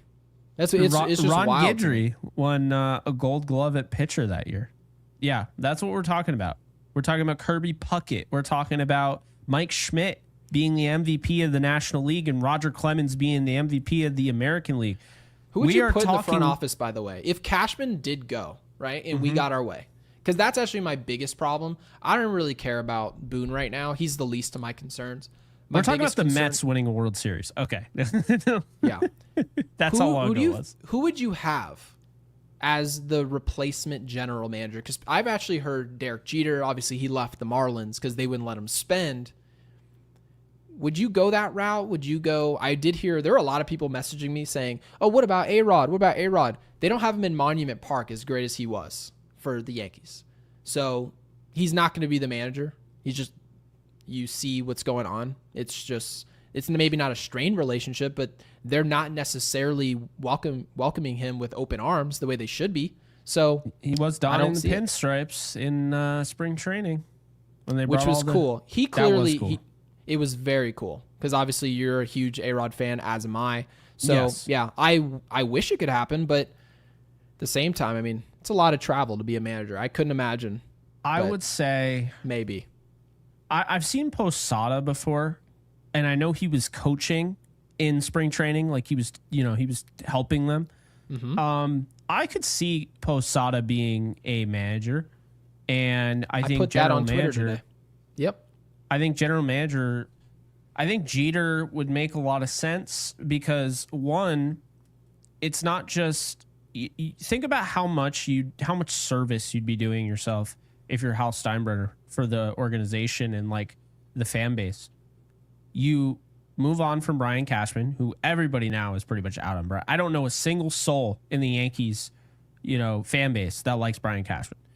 So then, I mean, think about this. Also, Jeter takes his job. Do you know how freaking he would do that in 2 seconds? He would. I think he would absolutely take that job. Yep. The only thing is, I know Jeter doesn't. He lives in Tampa. I don't know if he lives in Tampa anymore. Yeah, I'm not sure where he lives, but I mean, he started a family. Who knows if that's a factor? Just don't know. And so he has a young family. So I don't know if he would do it. It's a factor in all this. This is why he didn't have a family at the time when he played. He wanted to wait till he's done with baseball. But who knows? It's right? hard to know. Like, I feel like I'm way better. Like, they talk about the front office guys and the coaching staff more in like the NFL. I don't really know like general managers, full disclosure. I mean, the first thing I think of is what's his face that won all those with the Red Sox, and then he went to the Cubs. Oh, I know exactly who you're talking about. Is it Esposito? Theo Epstein. Yep. Theo. There you have it. Yep. Somebody, actually, That's who who I would love is Dave Dombrowski. Super aggressive, always getting free agents. I would love that. Always making trades. It'd be cool. Kevin Costner. All right, we've now got. That's where we are in this we're in the podcast. Twilight Alex Zone Reyes right now. with the 2 says, "Don't worry, Guatemala eliminated Canada in soccer." All right. I don't know what to make of that, but appreciate Alex Reyes you again this. with the 2 says, "Also, I hate how Boone gave Williams a week off." No one understands. Staying hot's not a thing. They said that Frazier was a complete buffoon, just talking out the side of his face. He doesn't know anything, right? Former player who used to play in the same clubhouse as the guy who's up top, and he doesn't know how it's run. It's amazing that people thought that was the case. He knows what he's saying, right? Ray Liotta pitcher. All right, I'm done. Jeff J with the 5 says, "Pipe dreams. I've watched this team since 77. It's the front office and what they've made the manager do, not the talent. Girardi out the door, right? We lose to Houston during the cheating scandal, right? I always hate gaslighting the Yankees out of that, basically taking blame for losing during that era because of it. I think they still deserve their blame, their fair share. But after Judge that was screwed happened, out of MVP, but yeah. Sure, and even Cody Bellinger agrees. But then you have Brian Cashman saying, well, we feel like we should have won in 2017. We feel like we had everything that you could have. I'm like, well, then why did you guys dismiss your manager? Doesn't really make any sense. Yeah, that doesn't make any sense at all. No, it's not because that we lost. It's because we had somebody else in mind. Well, that's exactly what we're asking you to do now. We're asking you to say, if you don't want to make it about Aaron Boone, don't make it about Aaron Boone. Make it about what else could come through the door and make you better. Make it about what's new. They won't do it. So, Jeff, you've been watching a long time, so you've seen the good, you've seen the ugly, and now you're seeing what it looks like to watch 2025 Yankees baseball. It is a group of talented players. I'm not going to make it seem like this team has no talent. Also some young players that have some raw skill. We saw that with Anthony Volpe, and they just do absolutely nothing with it.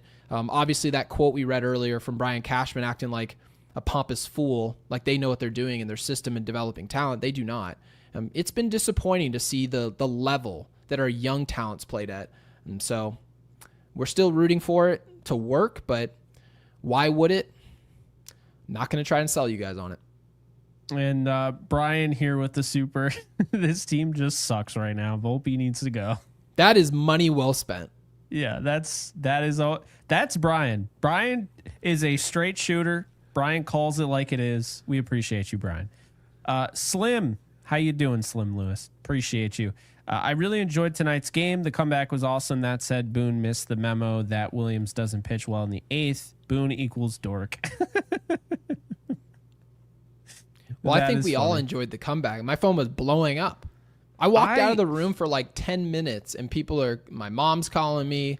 Everything's just going crazy. But if they couldn't take the lead, the momentum was not going to fully shift. The Yankees are not that team. They are not. You're not that guy, pal. You know what I mean? Same energy. They needed to take that lead, see it on the scoreboard that they were winning, and I think that they win this game. As soon as I saw them tie, and then they could not take the lead, I was like, oh, this we know how this game's well, because we made it 9-9, correct? Yes, but they never. I felt like lead. We had to make it 15-9 for me to feel like we had won. Oh, I think even if they made it 10-9, I think it's just a completely different feeling the next inning. I genuinely do. But yeah, there's something about this team. And you know what's funny is I remember watching like Jose Trevino hit like walk-offs and Josh Donaldson, and then it was the 2023 team, right? The start of the season, they got off to like a blistering hot start. They were winning like every game. Was it 2022 or 2023? It might have been 2023 was the year we won 83 games. So I know, but they got off to a decent start. I'm not sure. Honestly, I really don't remember. 2023 was when Judge went down. That was the season, but it was. But it might have been 2022. The point being is, I don't see that resilience that I saw. Even though I feel like this is a better team than some of those other teams, I don't see the same resilience. Like I remember those when they went on that 2022, I think, in the comment section. They went on that crazy run where, like, I felt like Michael Kay, like, every night was like, and the Yankees find a way to walk it off. Like, I would literally hear that, like, every single night, it felt like. If it was Trevino, it was Donaldson, it was LeMahieu. It didn't matter who was at the plate. They were coming through. There's not that infectious energy with this team.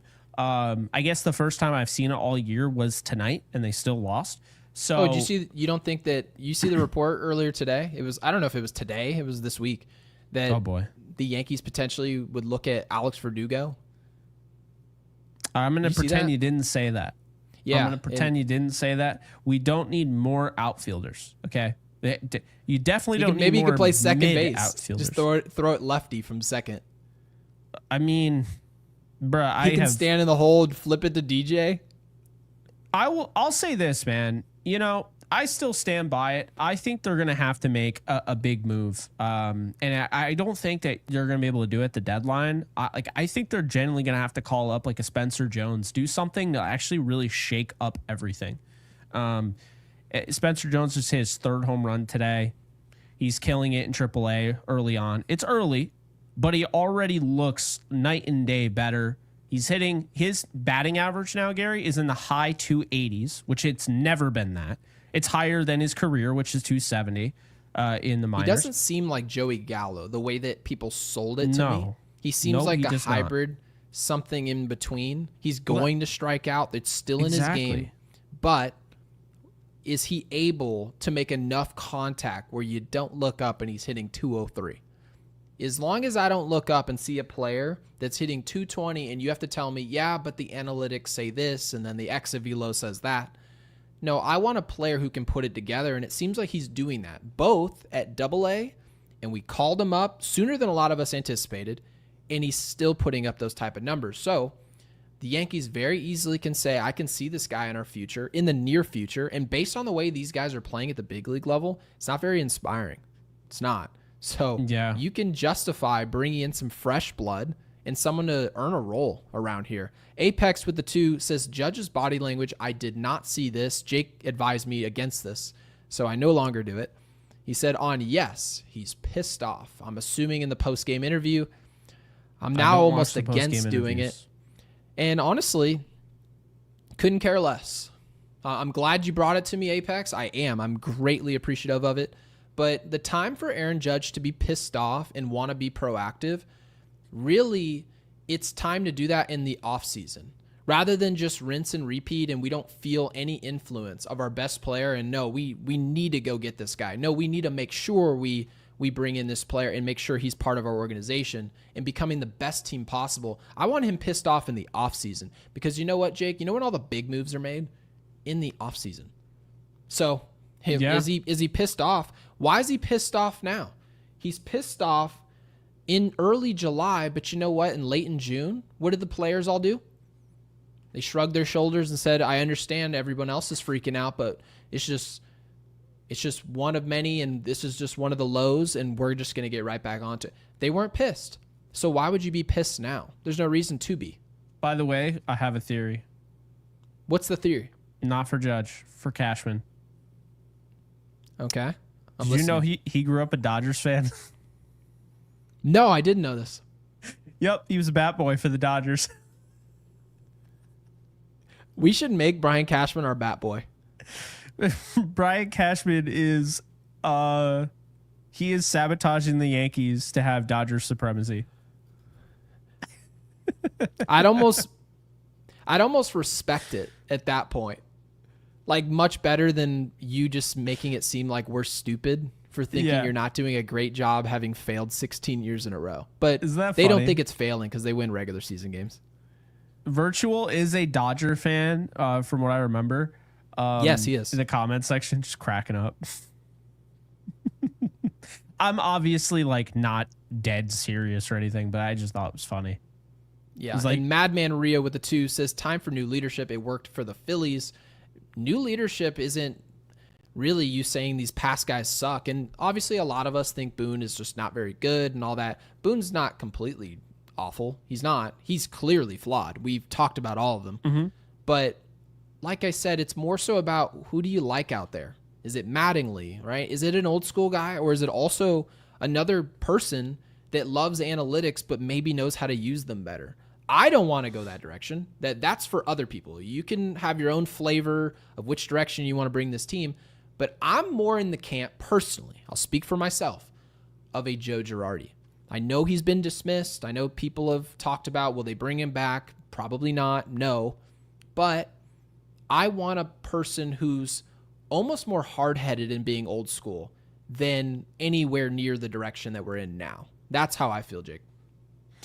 Yeah, I like Girardi, but when he was the manager, I think my biggest issue was the way he used the bullpen.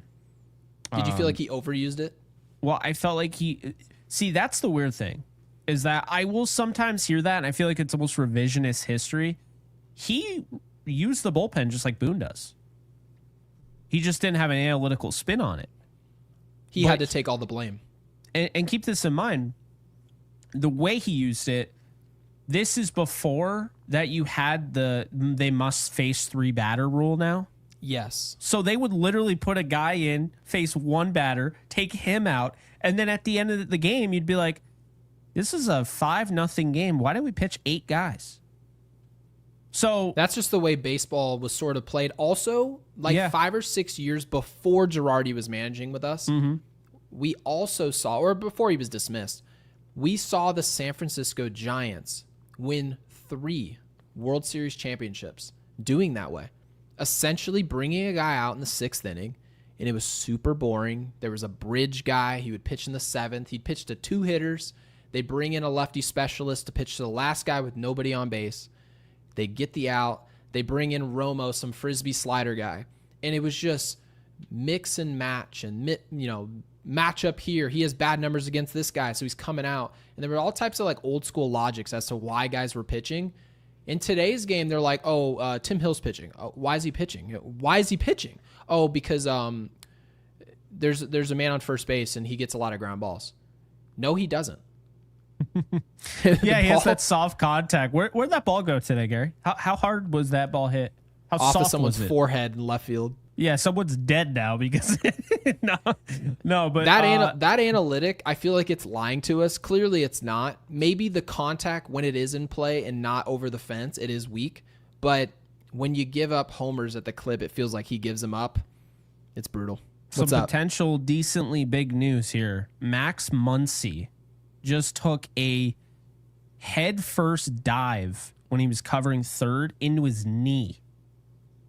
And I'm not going to lie, it looks really bad. And if he's out for any considerable time, like I think it's legitimately, it looks like a torn ACL. Okay. The Yankees are not getting anybody at the deadline at third base. Like the Dodgers are going to go all out. Keep in mind, their mission, unlike the Yankees and what they'll pretend, Dodgers want one thing. They want to win the World Series, right? So they're going to go out and they're going to get Suarez probably or somebody like that, and they're not going to care the prospects that they send. And that, first off, I have to say, I feel awful for him. That's just terrible. I don't know what's going to happen here because we're starting to see more and more this head first sliding, and it's almost like out of control type deal with those oven mitts. And more we're seeing guys dive into other guys' knees. I hate this in football, okay? And they're supposed to tackle these guys. I don't know why this is so common now. I'm seeing it left and right.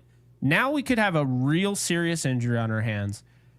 I kind of want it out of the game, man. I understand that sounds crazy to get rid of head first sliding, but I really feel like if this is going to be a player safety issue now because of these gloves, then at some point or another, and I don't think he's actually wearing the oven mitts to be fair in this, but doesn't it seem like more than ever they're out of control with their sliding? It used to not be that way, but my biggest issue is player safety. And if this is starting to be an issue, this has got to be an automatic out, in my opinion. I think this runner, regardless if he's safe or not, if you slide directly into a player's knee like that, I think it should be an automatic out. Yeah, I mean, I get it. There's like, you want to have a response to player safety, and that's always good. I think player safety, though, at some point or another, players have to protect themselves. If you go in, if you run over the catcher, you're intentionally trying to inflict damage to get him to drop the ball. It was probably something that had to go away in the game.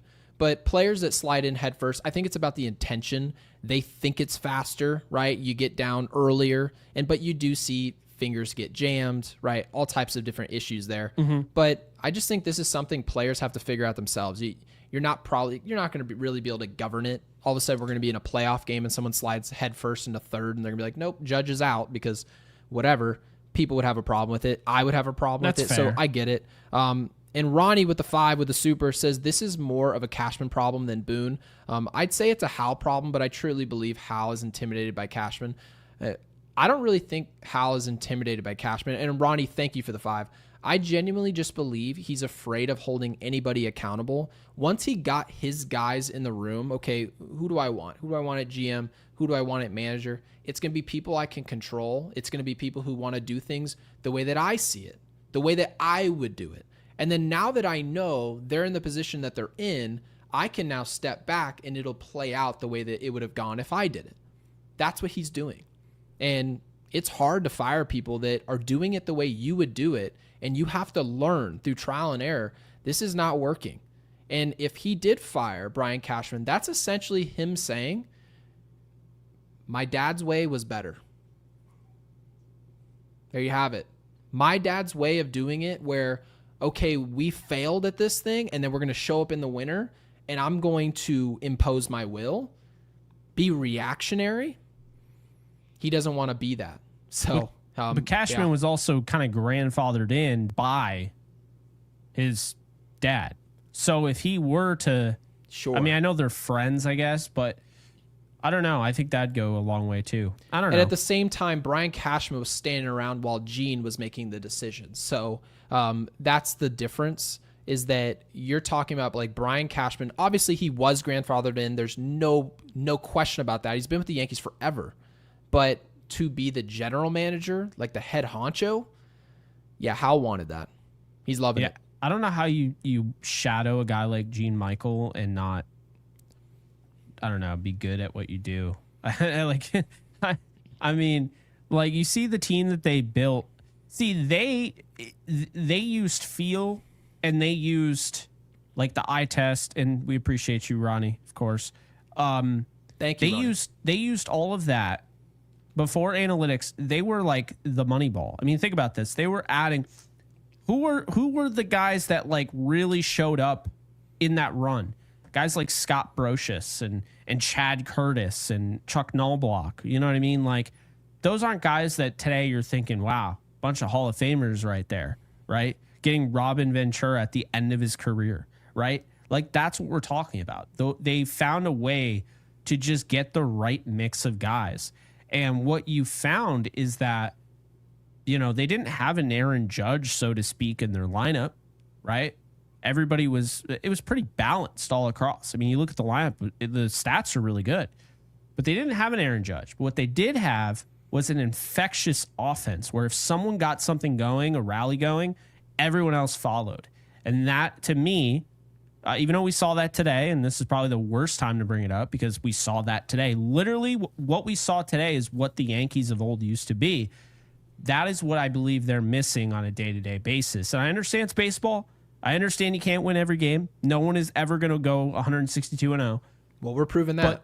But they are 100% missing that kind of everybody can kind of build around each other. Because what are we always talking about on this show when it comes to the lineup? We're talking about 4 players, 3 players, 2 players that really stood out and the rest did nothing. Every single night. Think about it. You go back. Oh, Jason Dominguez had 4 hits. Oh, Trent Grisham had 4 hits. The rest had 2. That was the same day. They had 9 hits between 2 guys and one other guy had a hit, and the rest did absolutely nothing. And then the next day, one of them was benched in Jason Dominguez. He wouldn't play. I think the next day we had a day off. Then the following day, Jason Dominguez showed up and sat. You know. So why would you expect your young player to stay hot? He can't. Clint Frazier told you that they don't care, and it was proven correct. They told us is because, well, Trent Grisham and Cody Bellinger have to play. Then we said, oh, they should probably trade Grisham because you need to, lay it out for these young players to be able to play. Very next day, he's hurt. Telling you guys. And by the way, Rich's super chat here is sort of actually tying a bow on what you were just talking about. Rich with the 20. Rich, thank you for supporting Yankees Unloaded. We greatly appreciate it. And by the way, before I get to it, please make sure you guys subscribe and like the video. Mainly subscribing and hitting the bell so you're notified. We go live after every game, no matter what happens. I know most podcasts don't do this. We have honed in. This is our model. We're not changing it. And so expect us on Apple Podcasts, Spotify. Yeah, Jake found the subscribe button. Nice work. Rich with the 20 says, with the exception of Judge, we haven't had a strong prospect that stuck with the team since Judge. Look how many superstars we passed on because of Volpe and others. That Cashman wouldn't trade, then we really should have. So this is essentially the attempt at being patient and building a core 4. Remember the narrative. When the baby bombers came out, if the Yankees won the World Series in 2017, 2018, all the way through the COVID year, who do you think's getting all the credit? Who do you think's going to be considered the mastermind behind all of this, the genius behind all this, the way that Gene was? It'd be Brian Cashman. We'd be talking about Brian Cashman in the exact same rooms, in the exact same conversations as baseball and Yankees legacy. It didn't work. Gary Sanchez didn't work, right? You're talking Clint Frazier. It did not work. All these Montero back in the day did not work. They were consistently trying to sell us on some prospect. And they told us, right, Jason Dominguez, he was going to be Mickey Mantle. Mickey Mantle was who you guys compared him to. Are you guys out your damn mind? I mean, that's a lot of pressure just because he was a switch hitter. Ridiculous. Well, do you remember when they turned down the Cliff Lee trade because they didn't want to trade Jesus Montero? Cliff Lee, they were trying to trade for Felix Hernandez, and it didn't really go a ton, but they said if you're going to have to start the conversation with Montero, they're like, we're not doing that. And then they're like, all right, yeah, we'll trade him away now that he actually showed that he could hit the big leagues. We're going to trade him for a guy with arm issues in Michael Pineda. Right. So, like, you guys are seeing what I'm saying is that They're trying to build a core and be patient because they feel like the only way to sustain success is to build through your prospects. But guess what, guys? If you build through your prospects and you don't win a World Series in 16 years, who cares what's sustainable? You didn't do it once. You didn't do it one singular time. You never once popped champagne at the end of the year. Not a single time. There are people who are Yankees fans right now who are like, I can't even believe I chose this. You guys told me it was rewarding. It's not. Not right now, it's not. There are people who are Yankees fans who are almost adults, haven't seen a single World Series championship. Not one. It's not working. So for you guys to tell me that, and Rich is right. I mean, other than Judge, who's the mainstay? Do you guys expect Anthony Volpe to be here in 2033? Do you honestly expect that? I don't. I don't know. And mind you, who do you really expect to be here? I expect to see Aaron Judge. I expect to see maybe a couple arms, right? You see Garrett Cole. You see Fried. Some guys we have under contract. But of the young players that, Jake, we look all over the league. We're like, oh, look at the Marlins. They got this guy, and he's controllable till 2029. He won't be on our team in 2029. Bring in great players, because the great players, yes, they're much more expensive, but they're also more reliable. So stop trying to emulate and copy what they did in the past to be some hero. Do it the obvious way. I mean, let's get real. I mean, Rich is as spot on as it gets. Yeah, I think also, I feel like I've brought this up so many times, so I apologize, but, kind of they're changing. Apology accepted. Yeah, changing their focus, right? Changing their focus in the minor leagues, because they clearly have done that. I think it is starting to show they're reaping the benefits. All of a sudden, Spencer Jones looks great. Rock Reggio, shocker, hit another home run tonight. Oh, by the way, his OPS is now over 900 in Double A. That was Oppo. Oppo, by the way. Yeah. Rafael Flores hit another home run. Everson Pereira. There were so many guys that hit homers in the minors today. Point being, though, it's not really about the home runs. It's what I'm seeing with the averages. It's what I'm seeing with the way these guys are hitting. And I feel like, especially with the pitching, because I don't want to gloss over the job that Carlos LaGrange did today. Okay. He got called up to Double A. And there were people that were worried, oh, yeah, it seems a little early. I don't think he was fully developed yet in High A, whatever. Gets called up. He's been dominant, right? 10 strikeouts today for LaGrange, okay? He has been on a tear, 34 strikeouts in 25 and a third innings. Just outstanding. And then we keep talking about Cam Schlittler, okay? Yeah. He's been great in AAA. I feel like every time now, right this second, he should. I genuinely 100%. believe that. I honestly think, and we didn't really get to this, but I'll just mention it real quick. I'm not out on Will Warren, but there is a concern when Will Warren is off. It's not obviously Max Fried's $280 million. He's one of the best pitchers. I get it. But when Max Fried's off, he doesn't make his problem everyone else's problem. When Will Warren's off, he kills the momentum to a level that we don't see in any other game. Rodon doesn't have those games. Fried doesn't have that. Schmidt hasn't had that really.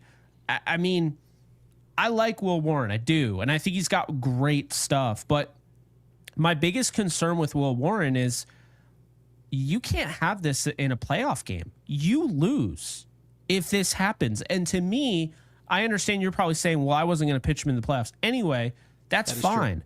But the way I see Will Warren is at some point or other down the road, he is supposed to turn into that guy. That is kind of what they're trying to aim for. They're trying to develop him to be a big-time starter. That's what I see. They continue to stick by him through thick and thin. They have not put any pressure on him that he can't handle. And I just feel like, yeah, if he is blocking Cam and Marcus Stroman's blocking Cam, I don't really see why. I think you got to at least give the guy a shot. Hell, you gave Yarbrough a shot, and he hadn't started in a while. Where do you think he could be in the rotation? Obviously, we knew Will Warren doesn't have great numbers in the minor leagues. We said if it works out, he's a 3 through 5 starter. If it works out with Cam, who do you think he could be, in your opinion? To be honest with you, I think he could be a 2. Perfect. So we didn't say that about Will Warren because he didn't have the stuff to justify being a 2 in any rotation. We pretty much knew that right off the rip. So why in the world would you have somebody who has an ERA north of 5? We've seen the sweepers gotten much better, all of that. Just because I tell you that I want to see what someone else can do more than I want for you doesn't mean you suck. It means maybe he's got something else in the tank that you don't have. Cam is a guy who's putting up monster numbers in the minor leagues. Will Warren never did this. There's a reason for that. It didn't just happen for no good reason. So I want to see what Cam can do at the big league level. I don't care who it gets out the way. I don't care if Marcus Stroman has to receive $18.5 million this year to do nothing. I don't care if Will Warren, who's actually done a lot of good this year, has to also do less or nothing. That doesn't bother me. If you're a guy with a ERA over 5 and you're concerned you lost a job to one of your top prospects out your system because he's balling, well, so what? Hey, this is a tough business, tough job. The Yankees have a clear decision. Cam should be called up. I got that he didn't start this past week because he had to start 3 days before the day that we wanted him to start at the big leagues. Didn't really work out there. But what's the excuse now? There shouldn't be one. Obviously, Brian Cashman's in charge. He's the one who makes this call. We'll see if he makes it. Slim Lewis with the 2 says Gary Sheffield Sr. should be in the Hall of Fame. Dude raked. Yes, Slim, I mean, I've seen worse players currently sitting in the Hall of Fame, and so I just let it be what it is. It'll eventually change, but just not today. And Wheels with the 10. Wheels, thank you for the super, getting involved in the podcast. Guys. Haven't seen him before. Welcome in. This feels like what 2023 would have been if Judge stayed healthy. He's got a case there, right? We wouldn't have been an 83 win team. Probably something closer to what? 90 to 91. Yeah. I like that. Haven't thought about it. It's interesting. It's thought provoking. I don't like that. I do not like what I just read, even though I appreciate it. And Jack, with the 2 says, I would love to see Cashman or Boone's balls drop. Very interesting. Is that a bobblehead? Love the picture. Awesome. And Jeff J with the 10. Jeff J, thank you for getting involved again. It's always been great for the podcast. Says any trade will still fall short like Soto's did. It's the BS of we are the Yankees. Trash and Baboon have dragged us into the mud, and Hal was so tortured by George that he can't make a decision. Yep. Well, Hal does seem a little indecisive. He wants to be on the side of patience. Jake actually helped bring that to my attention. I didn't realize how much he wanted to display his patience. I've never understood it. It's acting like he's a parent. Like this isn't the household. You're running the New York Yankees. Billions of dollars are at stake here, and they run it like it's some country club or little league team. It's very strange. But thank you, Jeff. It is very strange. By the way, I wanted to bring up, there were a couple scouting reports that came out. I think some of the people from Baseball America, they do a great job. And they were mentioning how Cam's fastball has gone up to 99 now. So he was throwing about 94, 95 2 years ago. Now he's up to 99. It is his best pitch, and he's got a nasty sweeper. And he's working on a curveball. The biggest issue now, apparently, that anybody has with him is that he is not generating soft contact. Like when he gets hit hard.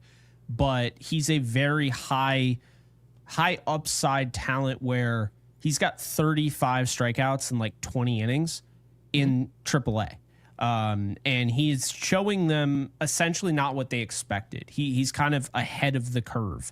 So that's kind of what I keep reading here. And then, he had 19 whiffs his last start where he had 9 strikeouts. So 19 whiffs is insane. So, I mean, but Garrett Cole also, he's not giving up hard contact all the time. Overall, it's probably in the positive, but Garrett Cole, when he gave up contact, we always complained that he gave up a ton of homers. Carlos Rodon, the biggest problem people had with his Yankees tenure before this year, keeping the ball in the ballpark. And we even saw some struggles of that this year, right? So it's not necessarily the biggest problem in the world that when you do give up contact, it's hard as long as you're missing bats. And you know what you need to miss a bat in today's game? You need 99. That's why we're putting so much stock into Luis Severino, right, and Luis Heel, and all these guys. it tends to be 98 to 100 miles an hour, power slider. You got a little changeup off of that, and then work on your command. If you have that and you can command 3 pitches, missing bats, I don't have a problem with the hard contact. And certainly if he needs to improve that, maybe he can do what Carlos Rodon did this year. He added a sinker, maybe a little wrinkle off the fastball. You never know. So I have high hopes for this kid. He's not working with Matt Blake when he's in AAA. That's the big thing I can't stress enough. And that's also why I would actually not be against calling him up before he's ready, because at least I'd have him with him. As long as he's in AAA and AA and what have you, he's not working with Matt Blake. That's how I look at it as a pitcher. So I understand there are guys that just aren't ready at all. I think if he's even on the borderline, he should be called up for that reason alone. Yeah, no, you absolutely have a case there. Steven, with the 5 and the super, says enjoying the live stream. No idea how to feel right now. This feels like deja vu. So he feels like he's seeing something similar. Well, could blame you, right? I feel that way too. Every year is disappointing. We're somehow talking about the same shit. Us sane. I know. We appreciate you, Steven. And you already know how this is framed. The Yankees win a lot of regular season games. Why are 500 people in a podcast listening live to people complain about how bad this is? And we win games all the time. We're in the playoffs all the time. Like, yeah, we might miss it because a player got hurt.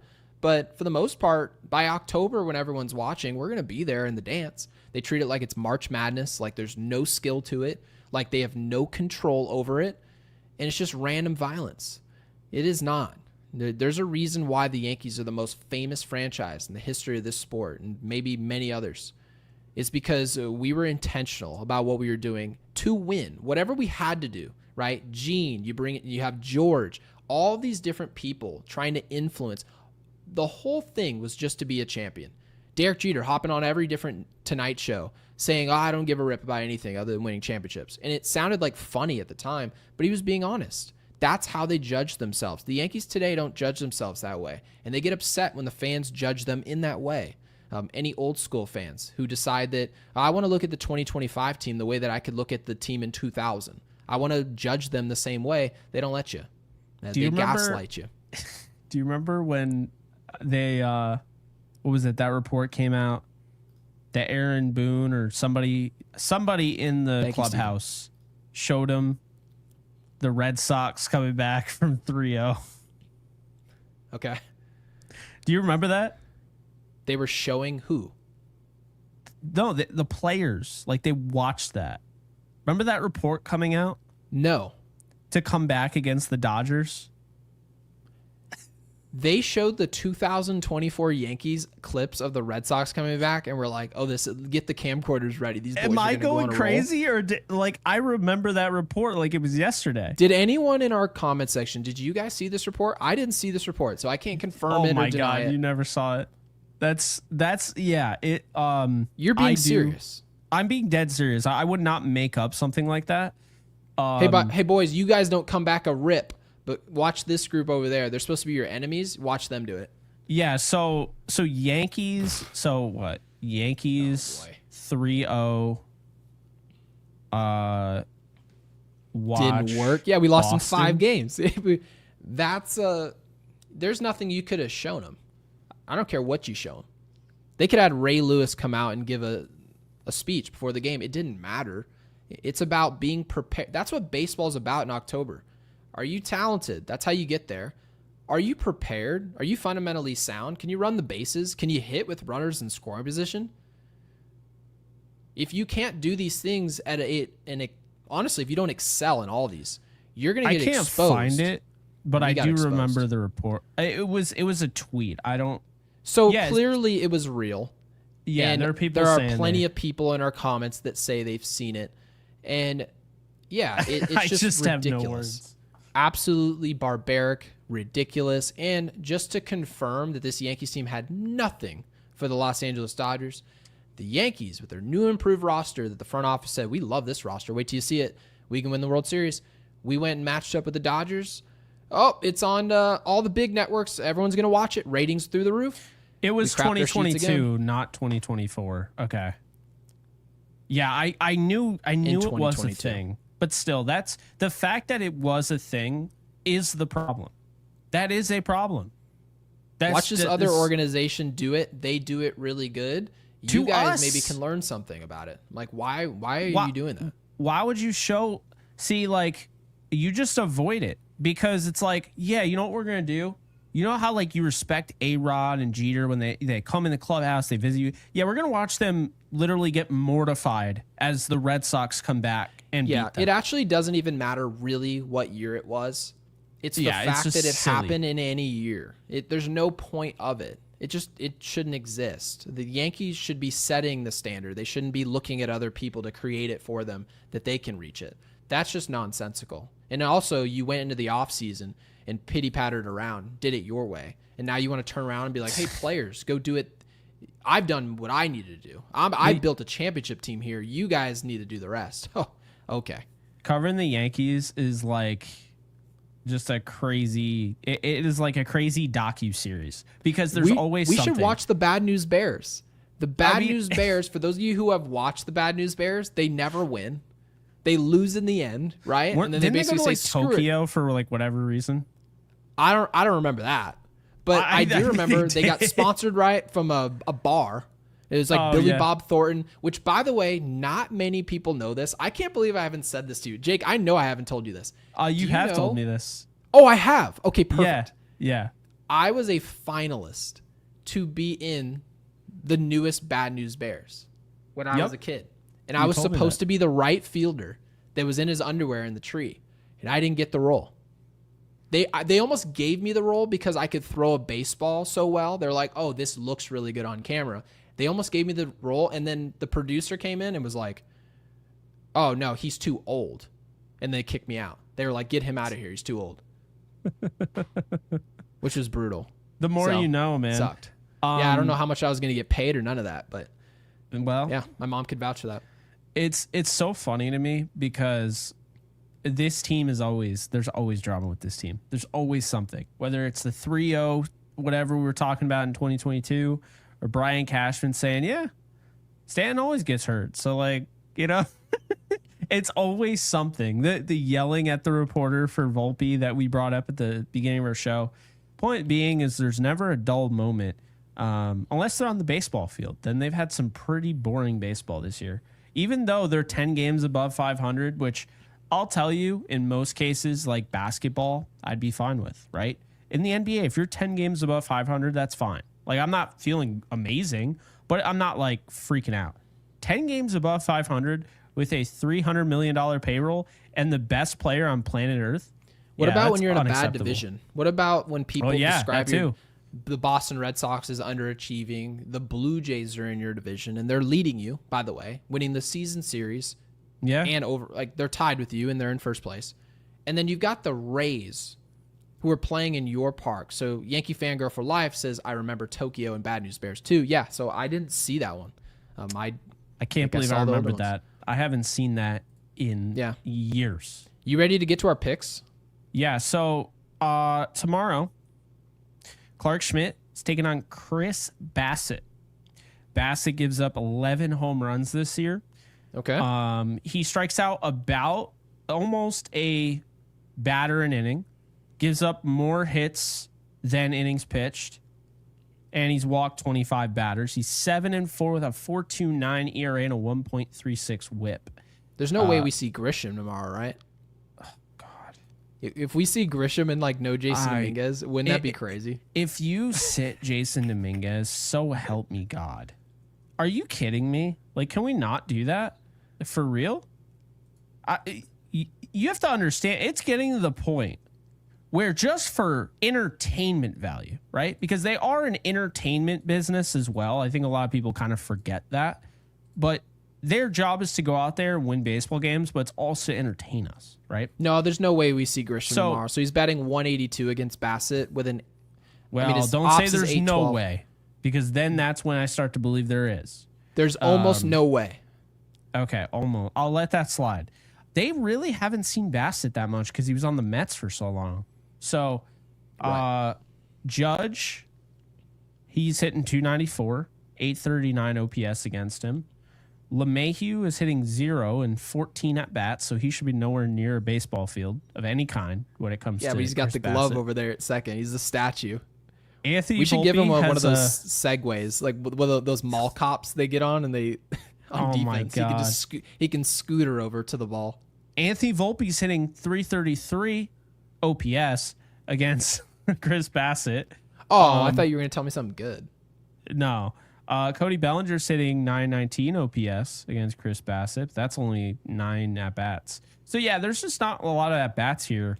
So Jazz Dominguez Chisholm is hitting- going to hit the over. Jazz Chisholm is going to get the over 1.5. I'm choosing him. I know we're always afraid to do it. Yeah. Jazz is Well, going to take care of it. I'm not also going to go afraid, Jason but- Dominguez. No way does Trent Grisham play tomorrow. He's got poor career numbers. He's off an injury. Guys, if you see Trent Grisham tomorrow, just pray for Yankees Unloaded. Yeah, I don't want to come off like I'm hating on Trent Grisham. The entire point of this is exactly what you and I were just talking about. Jason Dominguez is on fire. He needs to play every day. He's 22. He needs the reps, and also I need to have a reason. I mean, obviously I'm still going to tune in, but I need to have a reason to tune in. Trent Grisham does not move the needle for me. Not right now. When he was turning into Trent Bonds and hitting a home run every day, yeah, that was moving the needle. That was fun. Trent Grisham now? No. Give me Jason Dominguez. Give me Ben Rice, right? I want to see these guys play. I want to see them play every single day. And it doesn't seem to matter anyway because this team is losing regardless. So just give me the best lineup. Give me the most fun, you know? And then at the end of the year, you can also say, okay, we played that young guy a lot. And Yeah. he showed us we played Anthony Volpe a lot in 2023. It wasn't good, right? They said the defense was electric. The bat was way behind. So what did we do going into 2024? We said that bat's got to improve. It didn't. It really didn't. And so now you look at him and say, all right, well, we know. That's why a lot of people say, I know what Anthony Volpe is. Why do we say that? Because he plays a lot. That's why Jason Dominguez should play a lot. And then at the end of the year, you go into the offseason, you see a Kyle Tucker, you see the new shiny toy. Well, if Jason Dominguez gave you mediocre production, well, you can easily look at Kyle Tucker and justify bringing in a $500 million player. You can easily do it. But you know what you can't do is platoon guys and rug pull them and take them on and off the field. It's like now you don't even know what you have in anybody. You're just playing, as a lot of our super chats tonight were mentioning, musical chairs. So there's no possible way a player in Trent Grisham, who's having a great year this year, he really is. At 250 with pop is good. Trent Grisham is hitting 182 against Bassett.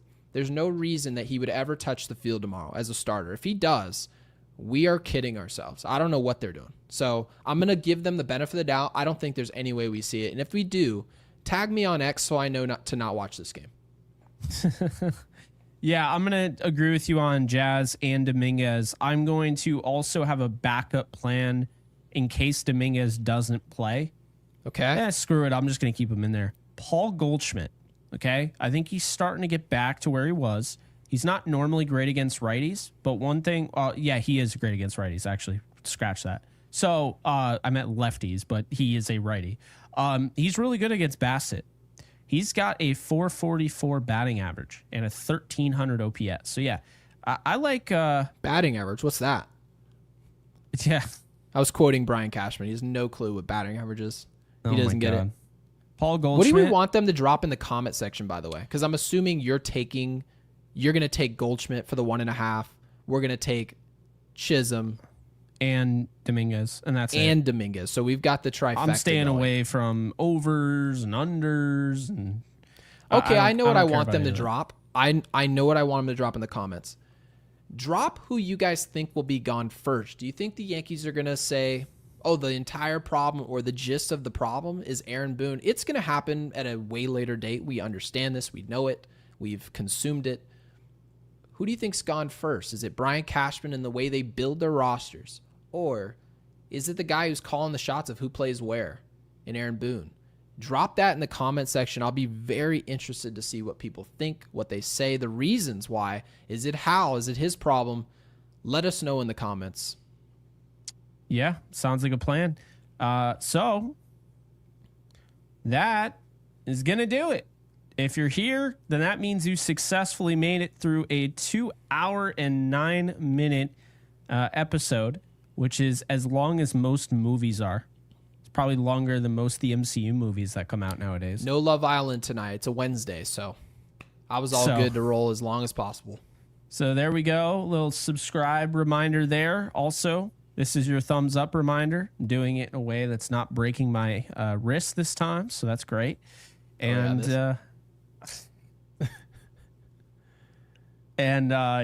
that's gonna do it. So we'll be back here tomorrow. Yankees are trying to avoid a 4-game sweep, which would be such a punch to the gut.